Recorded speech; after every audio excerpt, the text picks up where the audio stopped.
Welcome to the Austin All Day Podcast.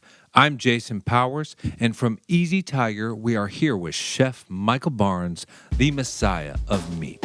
Follow us on Instagram and support the podcast on Patreon so we can continue to crank these out. You guys sit back, grab a drink, and check it out.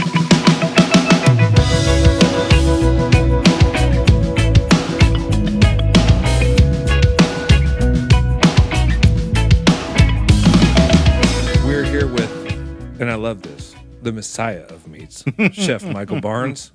Yes. Hello. Yes. Welcome. The Messiah of Meat, the Prophet of Pickles, the Sultan of Smoke.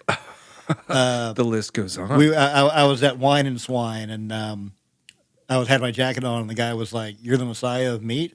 I'm like, yeah, we started with coming up with new ones, the Duke of whatever. And What are they again? The Prophet of Pickles? the Messiah of Meat, the Prophet of Pickles, and the Sultan of Smoke. I like them. They're all fitting. I like that more than just Chef Michael Barnes. Yeah. Well, it all comes down to Easy Tiger. Yes. My restaurant. We're basically a 3-phase operation. We are primarily a bakery. Yep. We do Very popular. Yeah, we do retail sales, wholesale sales, but we also sell to hotels. Right. We had a meeting with Hilton today to sell bread to the Hilton here in town. But then we have the beer gardens, which are craft beer. We have 48 taps at both of our locations. Local beers? Are you guys brewing any beers? No, we do not brew our own beers, and we have a nice mix of local beers. We do a lot of business with local breweries, but our beverage director is originally from Colorado. Okay. And he knows a lot of brewers nationwide. Okay. So we have a really good reputation with these guys. So we do a lot of work with Avery Brewing in Colorado. Really good stuff. Founders, Omagog. Awesome. There's another big one that we do. I don't drink, so the beer is all kind of theoretical to me. Sure. But so we have the beer gardens where we serve beer, we serve the bread, but we serve house cured meats, homemade sausages, and homemade pickles, which are the bulk of our food sales. Right. And that all comes out of my operation. Yes. Hence the Messiah of Meats. Hence the Messiah of Meats. But our head baker, David Norman, hates being called a head baker for some reason. So since we began, he's like, I'm not the chief baker, I'm the head dough puncher. That's what I do. I'm the head dough puncher. He's okay with that. And he's all right with that. So when they asked me what my title was, technically I'm director of grindhouse of commissary operations or whatever. And they were like, "What do you want to put on your business cards?" And I'm like, "The Messiah of Meat," and because when before Easy Tiger, years before Easy Tiger, I was actually the sausage maker at Frank. Okay. Here at their original location here in Austin when they first opened up. And the first day I came in, and they had been open for a couple of months and had not been doing a very good job. They were mainly serving hot dogs. They were buying a couple of specialty sausages from what's the place on South Congress? What we got on South Congress? Yeah. Cafe No Say. No. It's a meat place. It's like Hudson. Hudson's. Yeah, Hudson Meats. Yeah. Hudson's Meats was making a couple of different links for them. Okay. And they were making maybe one sausage in house, or Sure. one or two that they were selling. And I came in, and just day one, the chef's like, "Okay, can you make this beef and pork sausage that we've got on the menu?" Right. And make me something else. And so I made whatever, well, they're out of business now, and the chef's not even in the state anymore, so I can say it. I made this shitty beef and pork sausage that they wanted me to make, and then I made one of my sort of house sausages, which is a jalapeno, sage, fresh ginger, kind of a breakfast sausage in a tube. Okay. Sounds more Easy Tiger to me. Yeah. Yeah. And I made it, And anyway, I tasted it, and then the next day, the chef calls me drunk, and he's like, "Dude, I can't believe that product came out of my kitchen. As of right now, all I want you doing is making sausage. I don't want you doing any more prep. I don't want you working the line. Right. All I want you to do is make sausage." So I come in the next day, and the fry cook, who's actually a guy named Jacob Schultz, who's Okay. a really good guitar player here in town. Excellent. He's in Moonlight Towers, and he's in a bunch of actual kind of cover bands, but like wedding bands, make a living. Sure, sure. But Moonlight Towers is his band. Okay. But So he's a hired gun, but he's still out there doing his yeah, own thing. yeah. But at the time, now he's a chemical engineer, or now he's an electrical engineer. Oh, but at the time, okay. he was a fry cook Sure. playing guitar. But he jokingly says, "Dude, we should make the notorious PIG." And I just look at him and say, "Yeah, cool. I'll make my jalapeno sage sausage, and we'll put macaroni and cheese and barbecue sauce on top." And everyone in the kitchen stops Okay. and stares at me, and I'm like, "Guys, this is what you hired me for." Right. And Jacob just goes, "Oh my God, you're like the Messiah of meat." So So it's always kind of stuck. this is where it came from. Yeah. Is that on your current business card? Yeah, it is actually on my business card. Beautiful. It says Michael Barnes, Messiah of meat. Absolutely. Perfect. So Easy Tiger, everybody associates Easy Tiger with bread. Right. I mean, anybody who knows Easy Tiger. Yeah, we are first and foremost a bakery, and I'll tell anybody that asks, everything I have in my life right now of professional success, and I think I'm pretty successful, but I owe it all to David Norman and his bread. Okay. David Norman and his bread is why I have a job. David Norman, founder of Easy Tiger. David Norman's the head dough puncher, Okay. and he is Head dough punch. head dough puncher. The original reason that Easy Tiger existed was because the Elm Restaurant Group, which was at the time was 24 Diner. Sure. Amongst other restaurants. Now it's amongst others. Then at the time, it was Okay, just just 24 Diner. 24. They wanted to open a bakery. Right. And to make it work financially, they decided to combine it with a beer garden in the location that they had found, which was the old Habana location on East 6th Street, but still on 36, not on the east side of 35. Okay. And then since they had the bakery capacity and they had the skill set, David is a world-class baker. He's baked Right. all over. He's baked at I think he baked at La Brea in the Bay Area. He baked in New York. He baked in Europe. I mean, this guy knows bread. Sure. But once they had him baking bread for Easy Tiger and for 24 Diner, then they realize, oh, we have this amazing, we've got this capacity, we've got this skill set.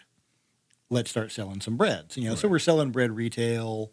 We start picking up wholesale restaurant accounts. Sure. You go into Antonelli's cheese shop and get a Yep. cheese board, Easy Tiger baguettes. You walk into East Side Showroom, or just pick a restaurant. Right. And if they're not baking their bread in house, they're using Easy Tiger bread. And I was going to say, if you haven't heard of Easy Tiger, anybody listening who hasn't heard of Easy Tiger is like living under a rock. Yeah, well, even if you haven't heard of Easy In Tiger, Austin. but you go out to You're eating nice yeah. nice restaurants in Austin, Sure. you're eating Easy Tiger bread. And it's a joy. I mean, it's Yeah. great bread. Yeah, and it's across the board. It's every kind you can imagine. They do hearth breads. They do old school European style breads. They do pan loaves. The best white bread you've ever had. Sure. Hamburger buns, hot dog buns, rye bread, Kaiser rolls. It's a treat. It's a Yeah. treat. And it's, we hand source flour, we buy specialty grains from Barton Mills, and it's all slow fermentation, it's all natural yeasts. It's an amazing operation. It is, and the fact that it's everywhere shouldn't be just like quickly breezed over. It's amazing. You Yeah. guys are all over the place, and it's actually once you find out that it's in the restaurant that you're eating at, you're like, oh, beautiful, Yeah. Easy Tiger. Yeah. So, Oh yeah. Oh my God. This is an Easy Tiger hamburger bun. Oh my absolutely. God. Yeah, absolutely. And anybody curious, just go into the 6th Street and just take a look. It's you can. Yeah. Or come down to most of our baking is now moved to our Link location. Okay. Because we have a lot more room. But You do, yes. but all the bakery rooms at the Link location are windowed. Come down, poke your head in. If you seriously want a tour, walk into the Link, find a manager, find a server, and say, "Hey, I would like a tour of the facility." Oh, that's and beautiful. you will get one, because we are unbelievably proud of this facility. We love showing it off. Would we call this a flagship now, or Yeah, it's sort of 6th Street's the OG. it's the OG? But the Link is definitely the flagship. It's the center of operations. It's where we're going to expand from. And it gives us it gives us the bakery production capacity to quadruple our output. It's their stuff. They have tools in the new bakery that are just amazing to me. Yes, yeah. That I just can't believe. Giant vats. Yeah. Robot arms that pick up 500-pound Right. bowls of dough and dumps them out onto proofing tables. Yeah, I've had the luxury of being in there, and it's like Yeah. Terminator. Yeah, it's I have a severe case of toy envy with David and his bakery. Yeah. Because our old commissary was pretty low tech, and then they had the bakery at 6th Street, and they had nice stuff at the bakery in 6th Street. It was a well-equipped bakery. Right. So I was always a little annoyed that, they've got all these great toys and I'm down in this little box. And then now I move into my nice new facility with all the toys I want. Only now they get all new toys. Well, that's not really fair. But and to anyone who's curious, Easy Tiger, if you go there, you can literally just peer in the window and just see all this stuff. And if you come down and you're looking in the window into my commissary where we do the meat work, if I see you looking in, I'm going to invite you in. Oh, that's great to know too. Yeah, I mean, I was down there working weekends a couple of months ago, and on Saturday, I look up and I see these 4 older women kind of peeking in the window. Yeah. And I go over and I kind of wave to them, and I go over and poke my head out the door, and I'm like, "You ladies want to come inside and look around?" And they're like, "Oh my God, yes, of course." And I give them the whole tour and show them my operation and the baker operation. Cool. And they're just, "Oh, thank you so much. We had yeah. such a good time."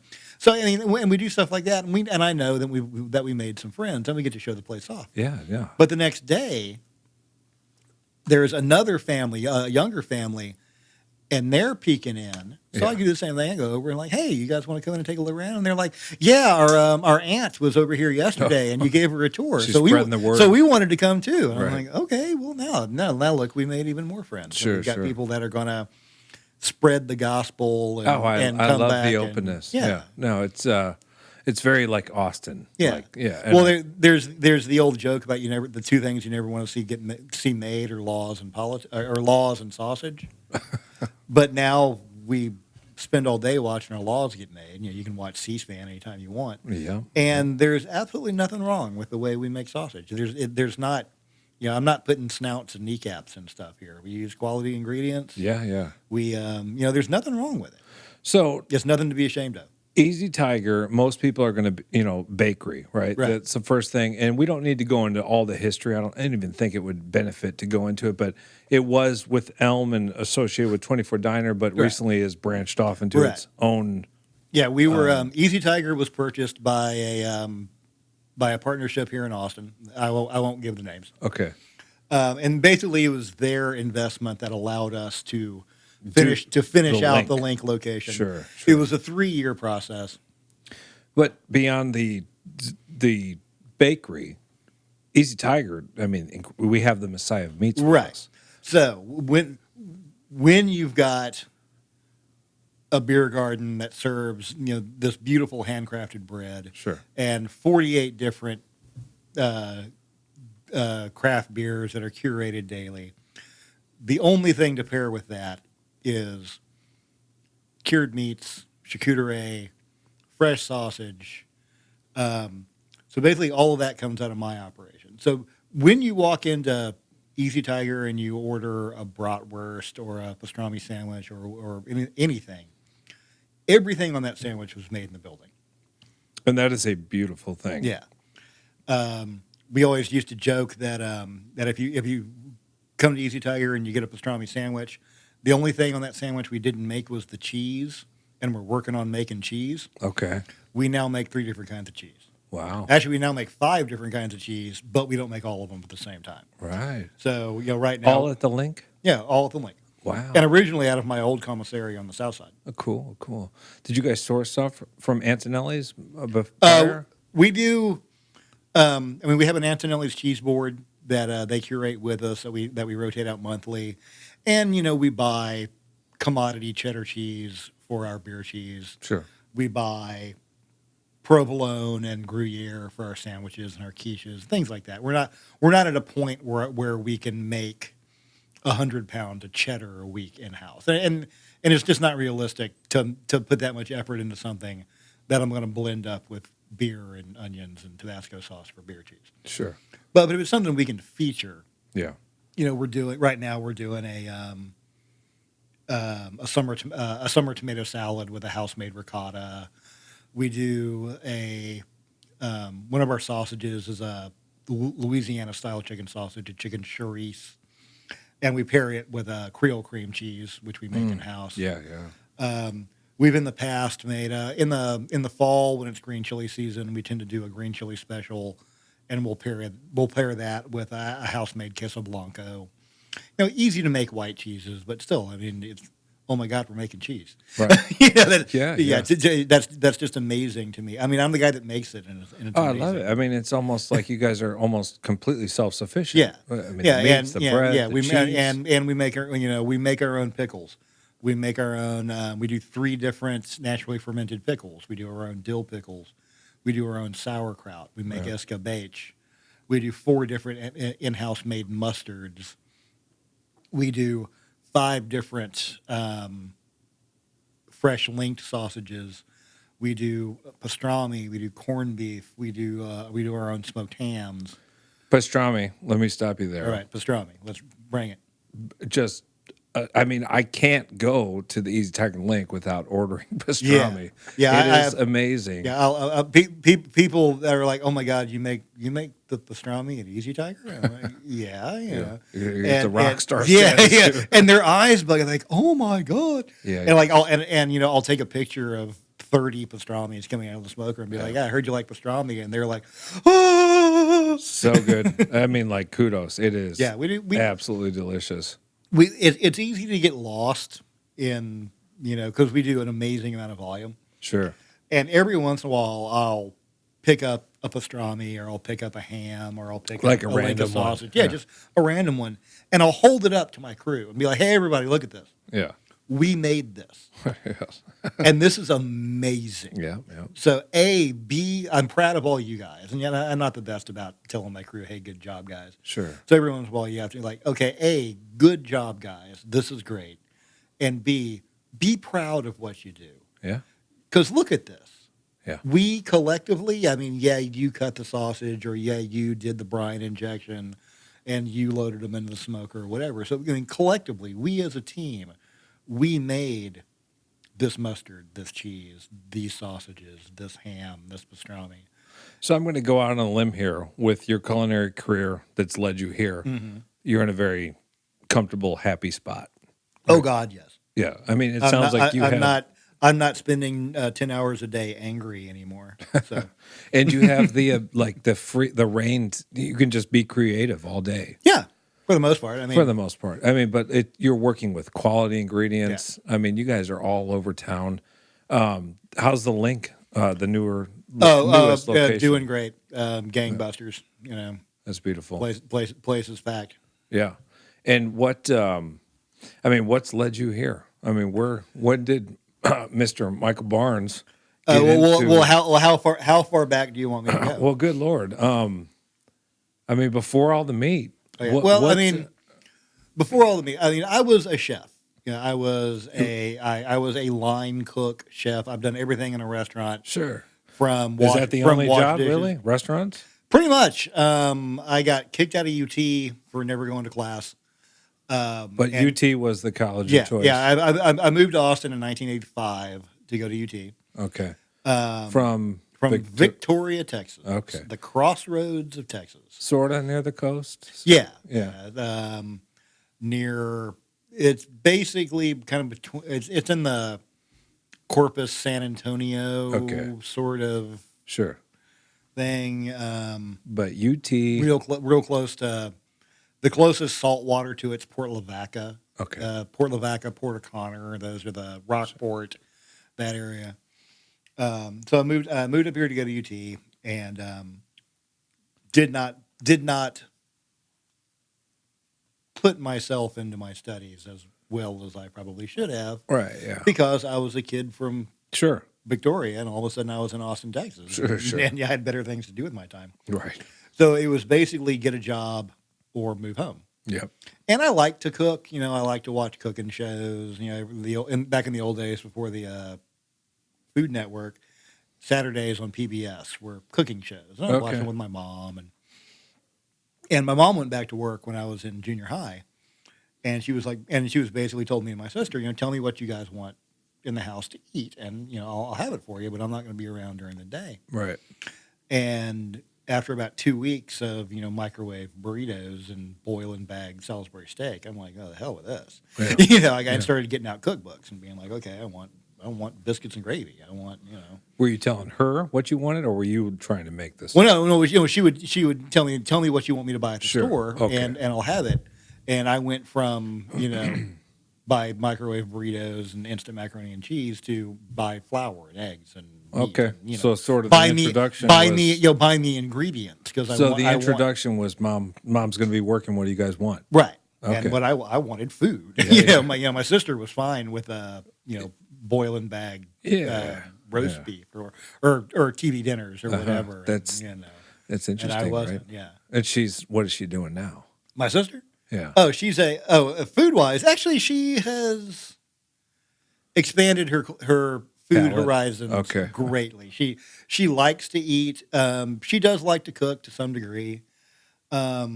She's still a little picky about some things. You guys were young at the time, though. Yeah. Like I said, I was in junior high. I was in sixth grade, seventh grade. So So flash forward, I'm in Austin. I don't want to move back to Victoria. I got to get a job that'll pay rent. 1985 Austin, Texas is a different place. Yeah. Oh, very, very much so. Sure. You end up in a kitchen? Yeah. I got a job at a place called the Red Tomato. Okay. All right. It is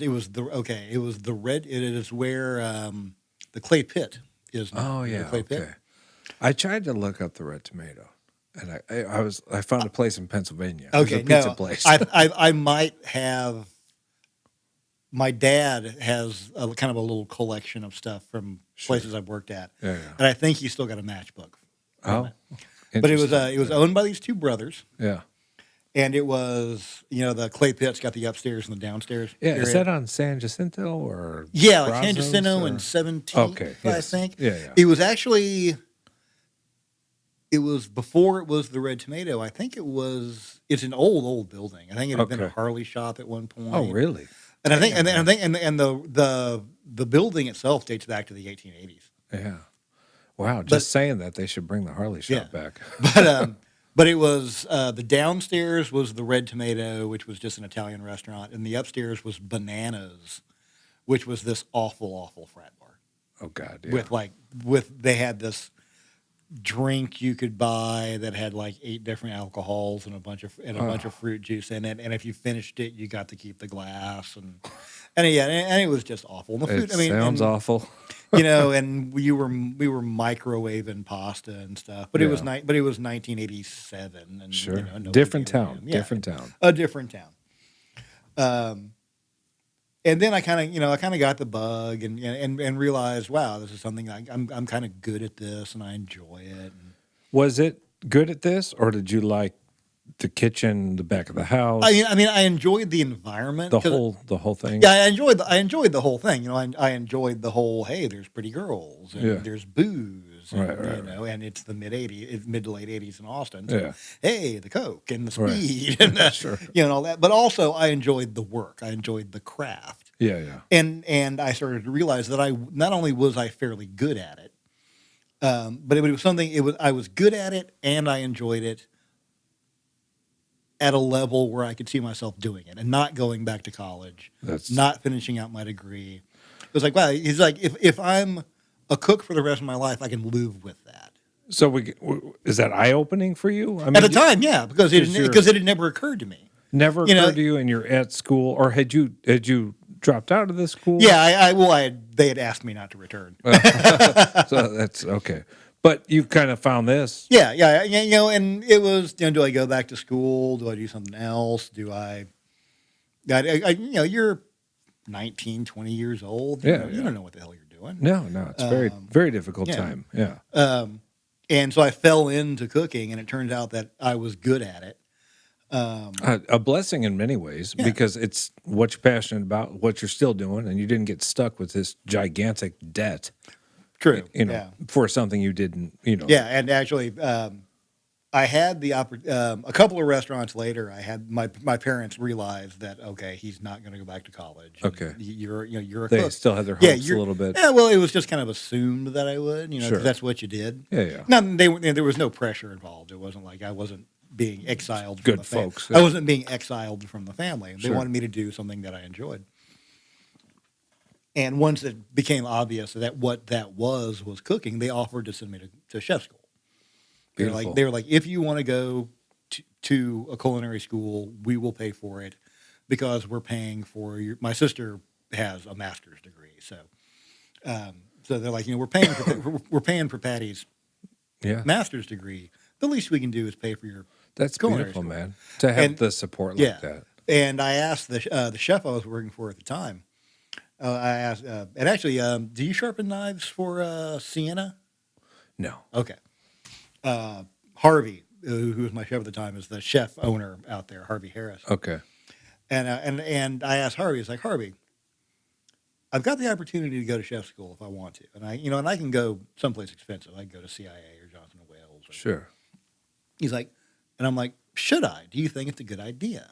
Oh yeah. And he was like, and he had never gone. In your relationship with him, you really trust him? Yeah, He was. You tend to have your chefs in the restaurant business. You tend to have your chefs. You have like one or two chefs. Someone you can talk to. You can ask. That are your questions. mentors, and Harvey was one of them. Sure. And so I'm like, Harvey, do you think this is a good idea? And he was like, dear God, no. Okay. And I'm like, okay, why? Right. And he's like, well, okay. He's like, a couple of reasons. One, you're already a better cook than anyone I've ever met that graduated from the CIA. And trust me, I've met a lot of idiots that came out of the CIA. Sure. You're a better cook than they are. Well, it's high praise, right? Yeah. Is that what you don't have is the breadth of knowledge. Sure. Because you're young. I was 21 years old. And what? We're like pre-internet right now. Yeah, we're pre-internet. Stuff You can't. Yeah. He's like, take the next 2 years, 3 years that you would spend in school. Sure. Spend it learning. Spend it cooking because that's what you're good at. Go get another job. Work 2 jobs.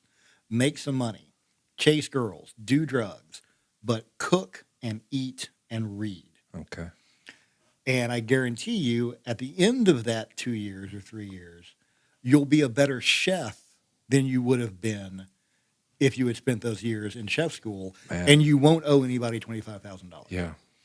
And you took him up on that. And I took him up on that. So when he said that to you, you were at a time in your life and he meant something to you where you took him very seriously. No, absolutely. Yeah. And you did it. Yeah. God, that is beautiful. I mean, for all of his foibles, and trust me, Harvey Harris has many of them. Sure. He was a god to God. me.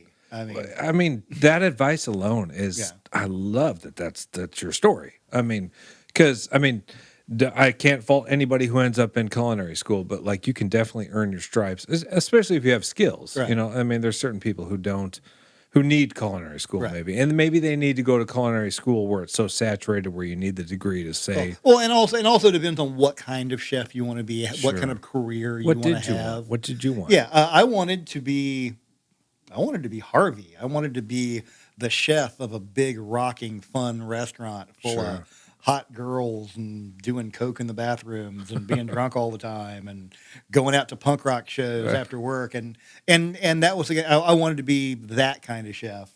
And if I'd wanted to be a hotel chef or a country club chef, and there's nothing against being a hotel chef.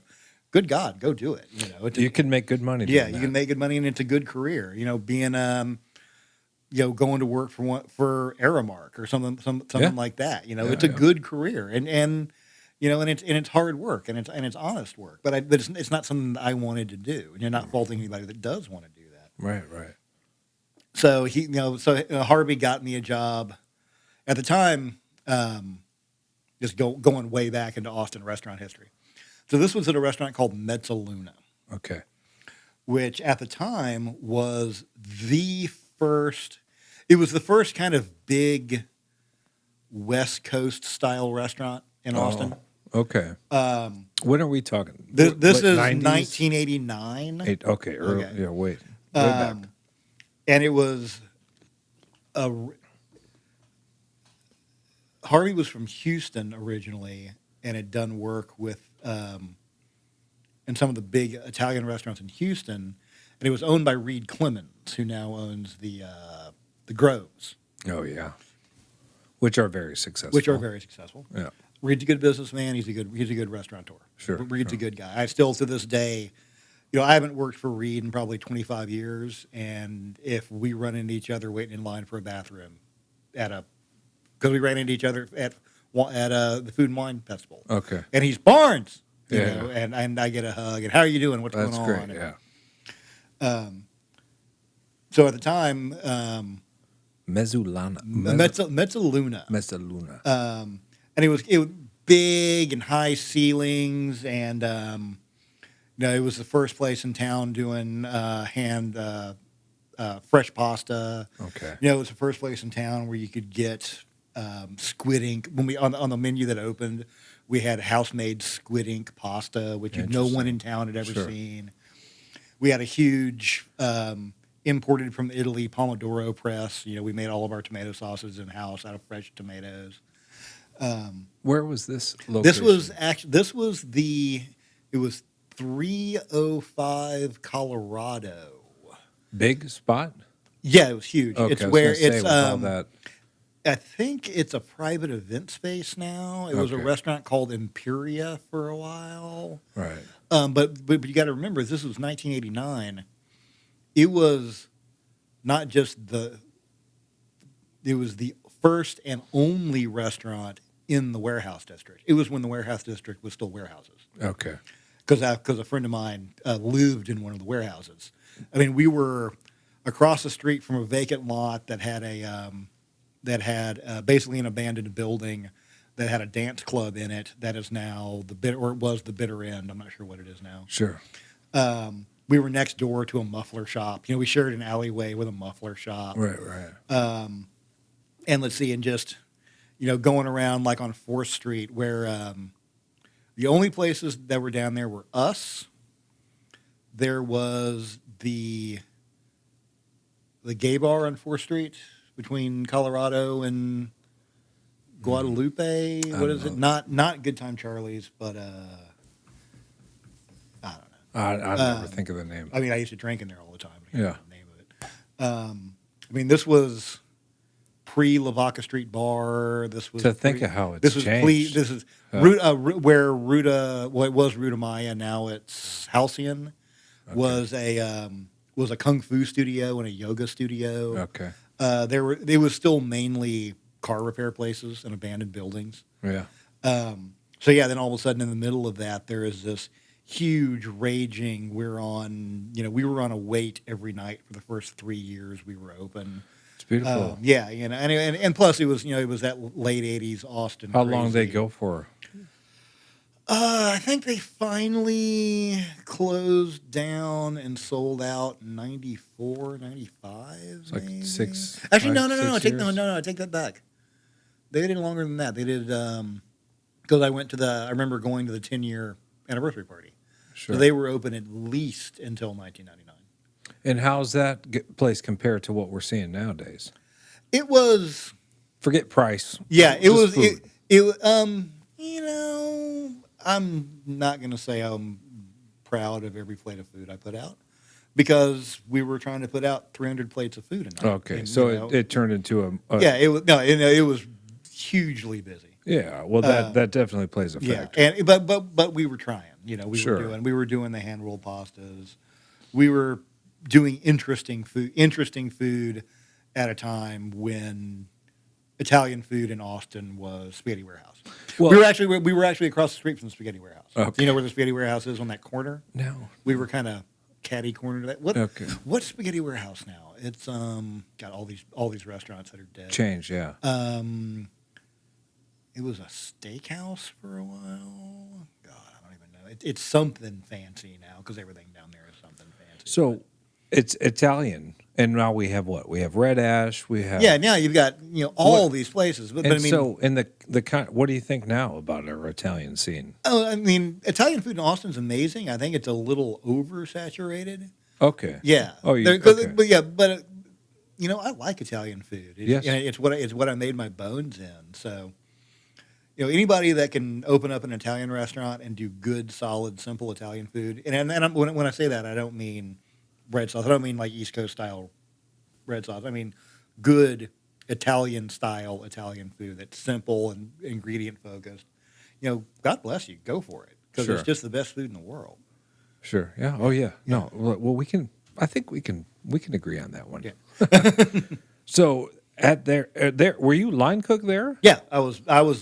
So this is when you I begin was- to earn your stripes. Yeah, I was completely yeah, knowing that you're going to stick in the game. Yeah, I was, and that was getting into that. That was my first. Before that, I worked at the Red Tomato, and then I worked at this place called Beans Okay. on 6th Street. It's where what's that sushi place? Kind of over by the post office. God, what's the name of that place? I don't know. I never go downtown unless I have to. But it was just an old school chicken fried steaks, hamburgers. Oh, okay. And then I got a job at this place called Mike and Charlie's, Sure. which is you know Mike and Charlie's. I don't, but tell me about it. It was originally. This is going way back into Austin restaurant history. It was originally started by one of the guys that started Chewy's, Oh. and he actually sold his interest in it to his other partners to open Chewy's. Okay. Well, Well, and he probably looks like in retrospect he made the right call on that. for sure. But it was a little kind of family owned. It was a couple of couples owned it, and it was we did fresh fish. They were real famous for their ceviche. They were real famous for their chicken salad. They were real famous for they did a beer cheese soup that they were famous for, and we did 3 or 4 different fresh fish a night, and hamburgers and sandwiches and things like that. And then they had a little bar attached to it where they would have live music on the weekends, and they had a little bakery attached to it where they had coffee and cookies and pastries and things like that. And that was the first place where I ever got to cook, not necessarily anything I wanted, but I could say, "Hey, I want to cook.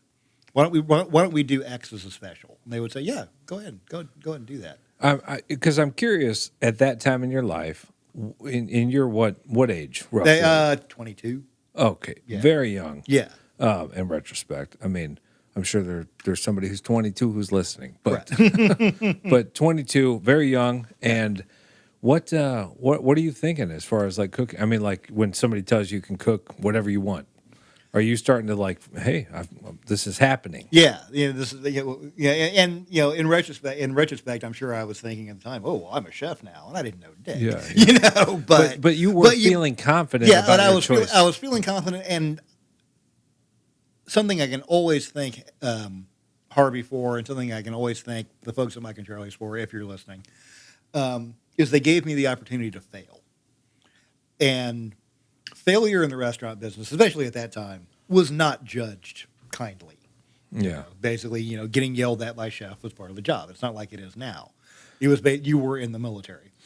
And that's, I mean, you've seen so much. I hate to like deviate here, No, go ahead, go ahead. You've seen so much change, not just Austin, but just the scene of the back of the house. Yeah, and for better or for worse. Yeah, the things have changed. There's arguments that can be made, by the way. I think, all in all, the restaurant business is infinitely better than it was 20 years ago, 30 years ago. I agree. It was a shit show 30 years ago. Even not that the food was a shit show, although standards are a lot higher, but just the bullshit involved in it, and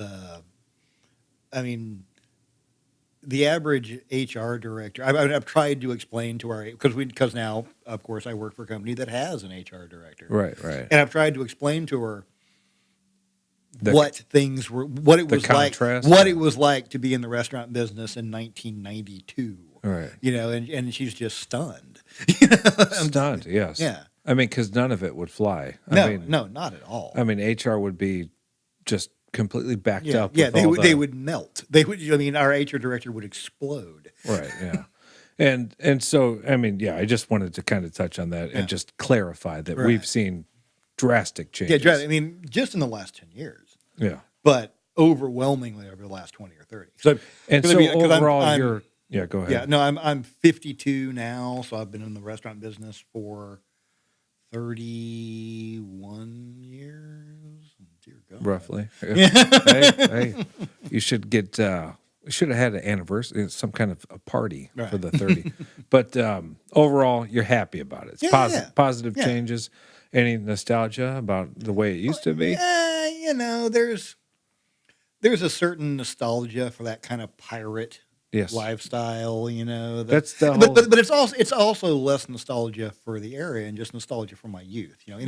Anybody is going to have that nostalgia for life when you're 24 years old and you're making decent money and you got your own apartment and basically people who, if I wasn't a cook, wouldn't look at me. All of a sudden, I'm a god in their eyes. Right. Yeah. And I've got, just one example. There's one example. At Mezzaluna, we were the hottest restaurant in town. Okay. For a couple of years there. We were. Sure. I think we actually won the Chronicle poll for best new restaurant, but just in terms of business, it was it was strip club, Mezzaluna in terms of sales, in terms of booze sales. So there were a great many movers and shakers, a great many pretty people at the that were our regulars, and one of our regulars was Don King. I don't know if you know who Don King is. I've heard the name Don King. Don King basically ran strip clubs in Austin for about 30 years. Okay. I've heard the name. I don't know if I'm thinking the right thing. Yeah, he ran the Yellow Rose. He ran Sugars. And he was actually a great guy. Okay. Well, yeah. I'm sure he was sleazy as hell. But he was... Or maybe not. But maybe he was a great making guy. Money, right? Yeah, but he was a regular at Mezzaluna. And he always had a couple of extremely attractive younger women with him. And doesn't hurt. And he would sit at the bar and drink Bellinis and we kind of struck up a casual relationship. And he had his favorite dish, which was a Cappellini dish we did with extra garlic. And I would look up, and because the light was an open kitchen, again, at the time that was a big deal in Austin. It was the only open kitchen in Austin. Definitely, yeah. That's a thing. Yeah, and I could see the bar from the line, and I'd look up and I would see Don. Yeah, he started making his dish. Yeah, and I would look down, and he would kind of point because he was, the bar was kind of raised up above, and I would find his ticket, and I would just and do that. Rock star And treatment. 60 seconds later, an espresso cup of single malt scotch would magically appear on my station. And Yeah, beautiful. yeah, Patting your back, right? Yeah, and then at one point during that era, a friend of mine got married, and I'm like, dude, I've got a connection at Sugar's, the Right. best strip club in town. Let's go there. I'll set it up. So I asked Don, I said, hey, can I bring some of my friends in for a bachelor party? He's like, dude, got you covered. And we walk in, and there's bottles of champagne lined up on the table. It's nice. And my buddy who's getting I'm married, glad that worked yeah, out. my buddy my buddy at one end of the table is getting a lap dance. And this girl comes over and says, hey, Don says I'm supposed to give you a lap dance. Are you all right with that? And I'm like, sure. I'm Right. 25 years old. Right. And God, I still remember her name. Actually, that's weird. Her name was Mia.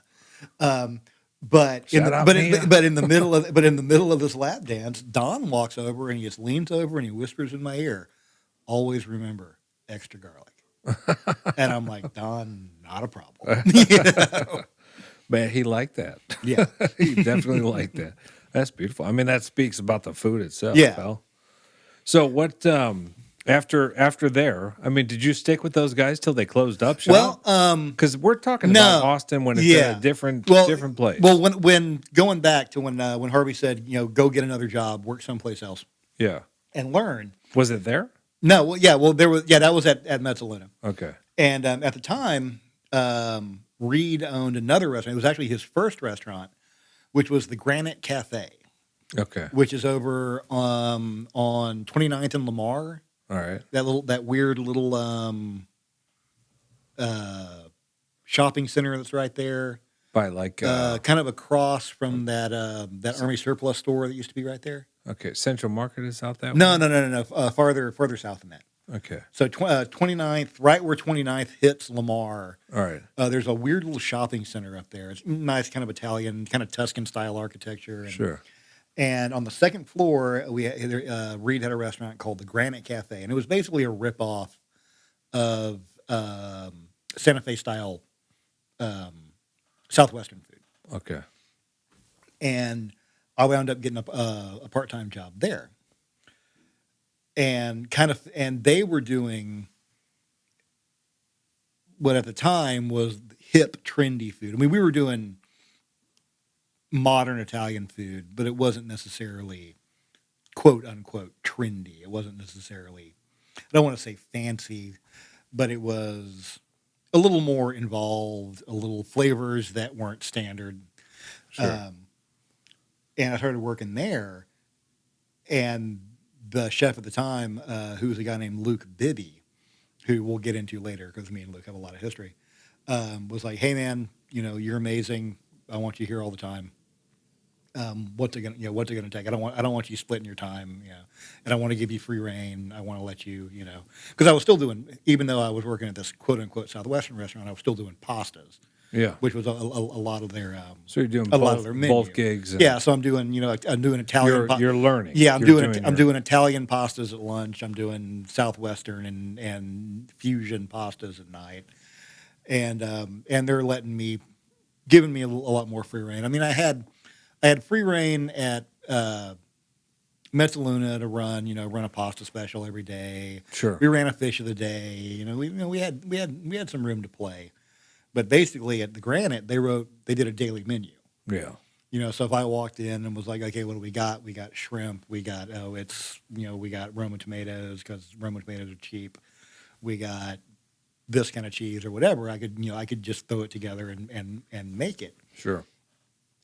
And that gave me the ability to write menus, and also it opened up a lot of what I enjoyed about food, which is the time, my favorite food. I grew up in South Texas, obviously, so I grew up on Mexican food and Southwestern flavors and that kind of thing. But as a child, my favorite food was Chinese food.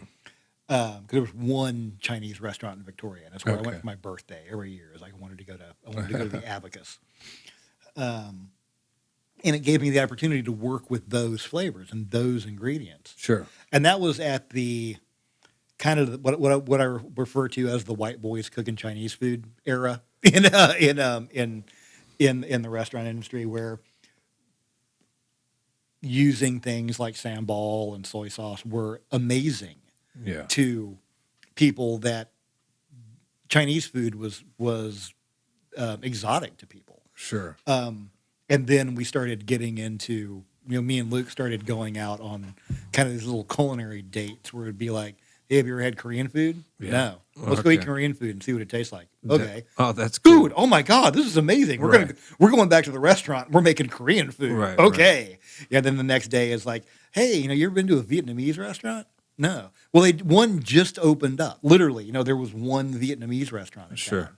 So Different story Yeah, now. yeah. Let's go eat Vietnamese food. Oh my God, spring rolls. What is this stuff? Where do we get this? Yeah. Yeah, where you and where you had So you're taking everything, Chef Harvey. yeah. Said- I'm taking You didn't get sidetracked. And maybe No. with a little bit of success or the ability to write a menu. I mean, you're writing a menu. That's something you'd learn in the CIA. right. But you're doing it for free. Yeah. You're exploring new foods. Yeah, and I'm not just doing it for free. I'm getting paid for it. You're getting paid for it. Right. Yeah. So that's good though. That you didn't lose kind of like sight of what he had Right. said. Yeah. He Harvey was cook, read, learn. Yeah. And you do And he- and eat. and eat. Yeah. Experience. And that's what you guys are up to. Because you'll do all that in the CIA, but you'll spend all your time in class. You'll externships and whatever. But instead of spending that time paying somebody to do it, earn a living. Oh, I'm doing sure it's like triple the amount of fun. Yeah. You're out with your friend His okay. I didn't want to say this because I'm not sure if this is a family podcast, but It's not. We can yeah. select His- explicit. His exact words were, stay in Austin, cook, eat, and fuck, and you'll be a better chef than you would be if you went to. Oh, that will be the first Austin All Day T-shirt. There you go, cook, eat, fuck. Cook, Yeah, eat, okay. fuck. Let's just bring it right back, right? That's nothing. There's nothing wrong with that. And again, like I said, the restaurant business in 1989 Yeah. was significantly different from the restaurant. Sure. And also, I mean, and I could say this, but I don't know. I don't really go to restaurants where things like this would happen anymore. But finding people having relations in the women's room and doing cocaine on the back of toilets and things like that was a fairly common occurrence at the time. It wasn't even seen as that big of a deal. It was like, oh, we've had another couple in the bathroom, or I had a little Fiat convertible and I would park it behind the restaurant, and I would go out in the at night to get something out of my car, and there would be two gay guys sitting in my car making out. I'm like, guys. I'm not mad at you because you're gay. I'm mad at you because you're in my car. Right. I mean, I left the top down. It's partially on me, but come on, don't make out in my car. Oh, yeah. Yeah, I don't know. We might still find that in some parts Yeah, of town. So because my life has gone beyond that, so Oh, sure. I can't say for a fact either way that the restaurant business has gone beyond that, because I'm sure it's I don't know how common the bathroom with the Yeah. cocaine is now. No, I mean, geez, you'd have people calling HR. right. Right. Different scene. No, I mean, I'm not going to say I never did lines of coke off the bar at Mentalina, because that would be a lie. Hey, you had to earn your stripes somehow, right? And But now even today, you don't even drink. So yeah, I don't. kind of cleaned up your act a Yeah, little I bit. mean, I had bottled water, strong, good coffee, decent weed. You guys and need to that's about make it. coffee. You need to start brewing coffee. That might be your missing. Oh no, we make the hell out of coffee because There we go. we've got the coffee and baked goods in the mornings at the restaurants. Okay, all right. Yeah, we've got a great coffee program. Oh, beautiful. No, I mean our iced coffee. You've had our iced coffee. I've had everything in the morning. There, Okay, yeah. Including the pastrami sandwich. I on repeat. actually can't drink our iced coffee because it's too damn strong. Oh, really? Not even in the morning? No, it gives me the shakes. Man, that was. I'm a French press guy, Okay. so I have a pretty high high tolerance for the Right. caffeine. Well, my new thing now is I just bought I camp a lot. I go on motorcycle trips, and I Yeah. was trying to find a way to get and have decent coffee while I'm camping. And I bought this thing called the Nanopresso. Okay, You ever yeah, seen one of share. these? No. It's it's about the size of a 1 liter Coke bottle, Yeah. and it is a completely self-contained espresso press. You put boiling water in one end in the Yeah. reservoir, screw that on. It seals tight. Take the other end off. It's got a standard espresso machine sized basket. Pack it full of your grounds. Tap it down. Screw it all together. Like I said, it screws up screws up airtight, and then it's got a pump on one side, and you just pump up the pressure, and you pump out a double shot of espresso, That's badass. and it's beautiful crema. And it works. And I actually, when I first got it, I brought it in to show to the baristas at Easy, and they were like, "Oh my God, this is really good espresso." I'm like, yeah, and I can carry it in the side case on my motorcycle, and I can make dedication. Because Yeah. I mean, I've lugged along my French press camping. Yeah, well, I used to do French press camping, but it was always really hard to clean up. Oh, it's a pain in the ass. It's a pain in the ass. Even And- bringing pre-ground Yeah. and the whole But thing. with this thing, it's just like an espresso machine. Yeah. You take it after you're done. You take Oh, it I like apart. that. You take the basket out and you just go tap tap tap, and this block of coffee grounds comes out, and that's it. Well, when you're leaving to go camping with the French press and the whole spiel, Yeah. like it all seems normal, and then you get there and you're like, "What? I can't believe I brought all this." Right. This, what you're talking about, Yeah, it is. it's Awesome. I cannot recommend these things highly enough. Nanopress. It's made by a company called Wakako, Okay. and it's called the Nanopresso. What are they going for? The base unit's about $60, I think, 60 or 70. And because it's modular, they have this thing called the barista kit. The base model does a single shot, and you can get the barista kit, which modifies it to do a double shot, and that all in, including shipping, was $109, Yeah, and nice. it's amazing. Nice. Yeah, you can't beat a good cup of coffee, Right. when you're not home. When me and my wife were camping in Moab a month or so ago, we wound up camping one night at a hostel because we couldn't find any place else to camp. And the next morning, I'm going around to everybody else at the hostel being like, "Double shot, let's go, come on, water's boiling, come on!" Yeah. And I'm just pumping out double shots for people. It was so much fun. So good too. That'll geek you out. Jeez, I can't believe you can't do the iced coffee. I get jumping. It makes Yeah. me jumpy. Yeah, I think And that's it may be- partially that might just be because I'm getting old. Well, you know, it's and I a admit cold that. brew, like it's Yeah, brewed it's a I toddy think brew. that does something. Yeah, I think so that because that I've makes had it- that with like a cold brew or like an iced coffee before. But I'll drink the French press and Yeah. I'll throw shots of espresso in there. Yeah, I can go in there and get like an iced latte that's got like 3 or 4 shots in it, Yeah. and not be. It's because it's water. It's got the Yeah. milk or whatever. or is in it. or even now it's like with the Nanopresso. I don't really make coffee at home anymore. I'll get up. You use that Nanopress? Yeah, and I'll get up and I'll make a double shot and make it like an Americano. Yeah. And I'll have 2 or 3 double shots in the morning, and I'm fine. I gotta look this thing Yeah, up. there's videos on YouTube, and I don't have a coffee maker. I have a French press. That is okay, it. That is no, look into one of these things. They I'm are, like they are great. too weird about coffee. Like it needs to be a really solid cup of coffee. Yeah, So French press does it for me. right. And I'll wait for the water to boil every morning. I have a Keurig, but that sucks. Yeah, It's you know. very bad. And we have the recycle, the Yeah, compostable. Yeah, or you get the you can pack your own. You can little pack your own. We cups, get the but- compostable ones, and I guess they're okay, like in a pinch. Yeah, but still, Yeah, it's not the same. It's yeah, definitely not the same. you get a cup of Keurig coffee when you're waiting at the vet's office. That's exactly or right. something like that. Or yeah. when you're waiting for a podcast. Right. But I'm glad you opted for water. No, but we've deviated on our But yeah, we Coffee went, tour. we went off on a tangent. yeah.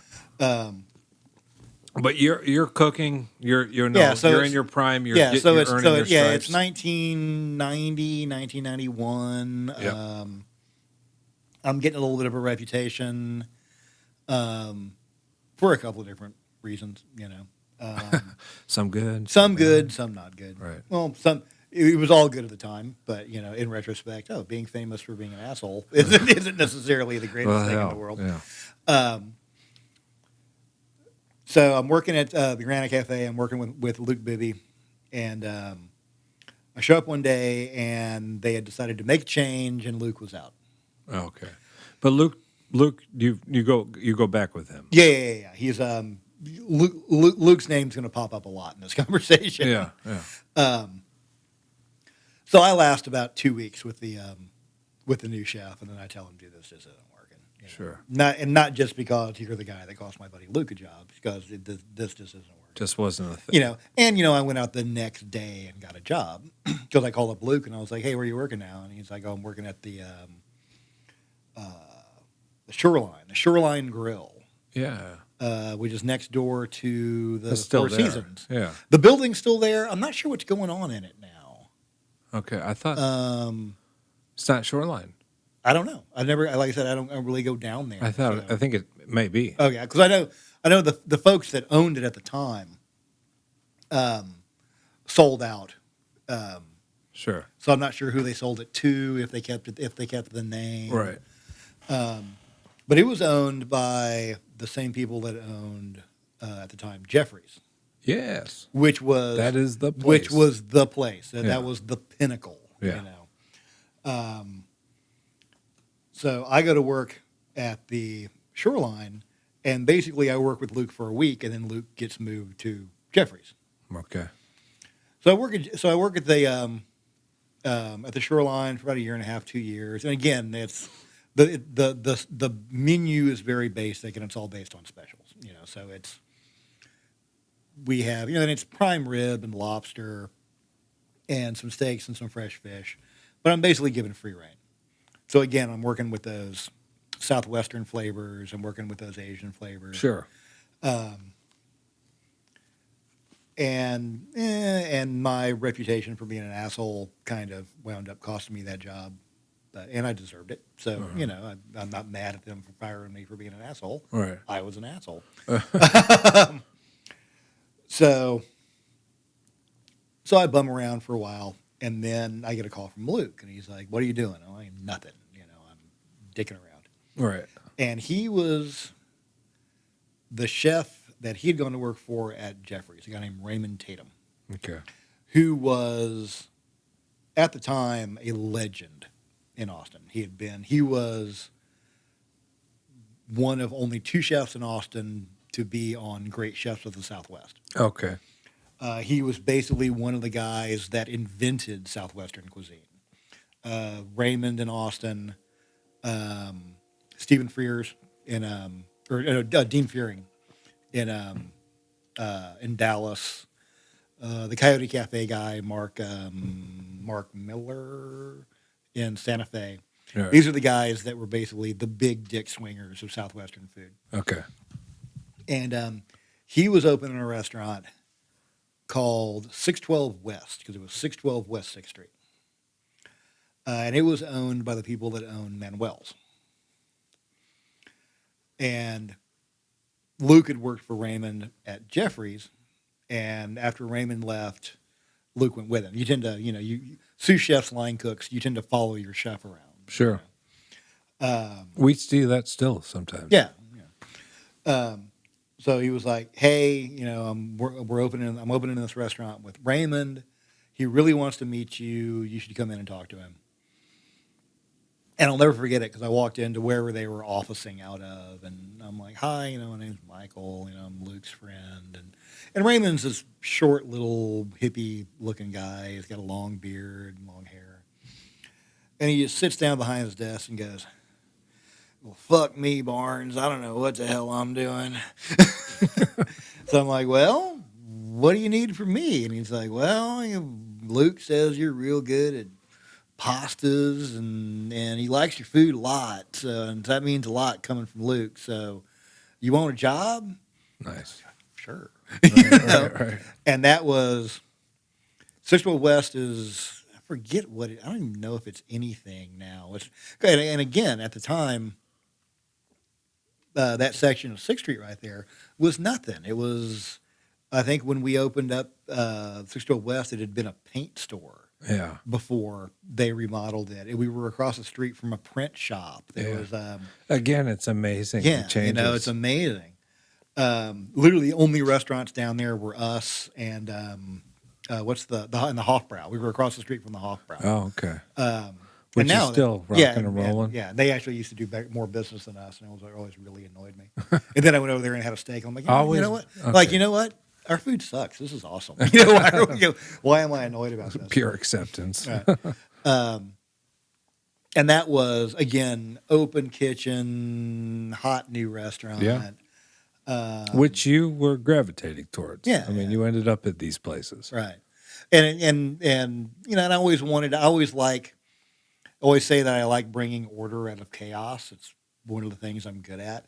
And that means once you're living in an order at the time, once you're living in an ordered environment, well, then you seek out chaos Yeah. because you're bored. Yeah. So I would always be like, okay, what's the next big thing? Yeah. And partially that comes from wanting to learn and wanting to have a new show I think that's wanting the experience, and it also came out of the adrenaline junkie, that. Oh, I that's where I draw the line between someone who becomes a chef and a cook is someone who, with all the chaos can just kind of like make sense of it. Right. And, and then get bored with it. And then the cook in the chaos becomes frantic and, they're out of sorts and Yeah, what the French call dans la merde, Okay. dancing and shit. dancing and shit. Very fitting. That's the French term for being in the weeds. Yeah, okay. Is your dans la merde? Dans la merde. You're dancing and shit. Yeah, I mean, and that's what it is, right? I mean, you've got people who can see through that and people who can rise right above it. Right. So, And I had that reputation as you're opening a restaurant. yeah. Get Barnes. Good. Get Barnes to be your saute cook. Excellent. Get Barnes to be your sous chef. Get Barnes to run your pasta line. Because he'll. So Chef Luke has played a key role. Yeah. I think we always joke. We were like, how many restaurants we worked at together? And the number would always get bigger. Oh, like 37 different restaurants. Yeah. Wow. But I mean, Granite, 612. I can't even count them all anymore. Yeah. Because there's so much weird. And shit are you still keep up with him? Yeah. Not as much as I used to because we're kind of living different lifestyles now. He owns Luke's Inside Out, the food trailer down at the Gibson. Okay. And he does catering on the side. We actually used to do a lot of Rockstar catering. He was the guy that I used to cater rock shows with. Cool. And we did commissary work concession work for a while. How'd you like doing the Rockstar kind of catering? It was great. We didn't have the best facilities to work out of because basically we were working with direct events. Yeah. Which was, if you don't know your Austin music history, was Tim O'Connor's company, and that was the Backyard, which is now a shopping mall. That was the Austin Music Hall, and it was La Zona Rosa. And I think the only one of those that's still standing is La Zona Rosa. Where's the backyard? The backyard was the Backyard was Bee Caves. Oh, okay. If you go out Bee Caves Road to 71, where it tees into 71, basically the Backyard was right there, where that big shopping mall is now. Yeah. Across the street from the Gallery of Texas. Oh, the Galleria. Yeah, the Gallery of Texas, the Backyard was across the street. And it was literally, there was nothing out there. Yeah. It was a field. When they first built that place, it was, oh my God, I can't believe you're going to have to drive out there to see a show because it was like going on a hike. Right, yeah. And now it's, you can go, you can, because the original building where the bar was is still there. I think it's a real estate office or something now. Yeah. But you can stand there and then you look behind it and you're like, not that long ago, this was a cow field. Yeah. With a stage right there and a box office right there. And man, if we could just turn the clock back. But that would be beautiful. Yeah.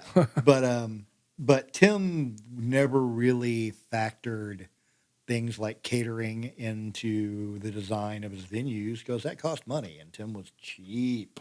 Yeah, So we I cooked for a lot of rock stars in a lot of boiler rooms and a lot of rock stars in rented taco trucks. And And when you do that though, when you get the food to these guys, are they typically totally cool, oh or do you get yeah, like, yeah. Because all the direct events venues were all kind of mid-size, um, 2,000 seats, 5,000 seats. I think when they redesigned uh, the backyard and they changed where the stage was, and I think it would hold 8,000 maybe, but that was it. I mean, that was capacity. right? So And you're making a good living doing that? yeah, we were doing all right. Yeah. Because at the time we were getting, you know, 4 or 5 shows a month.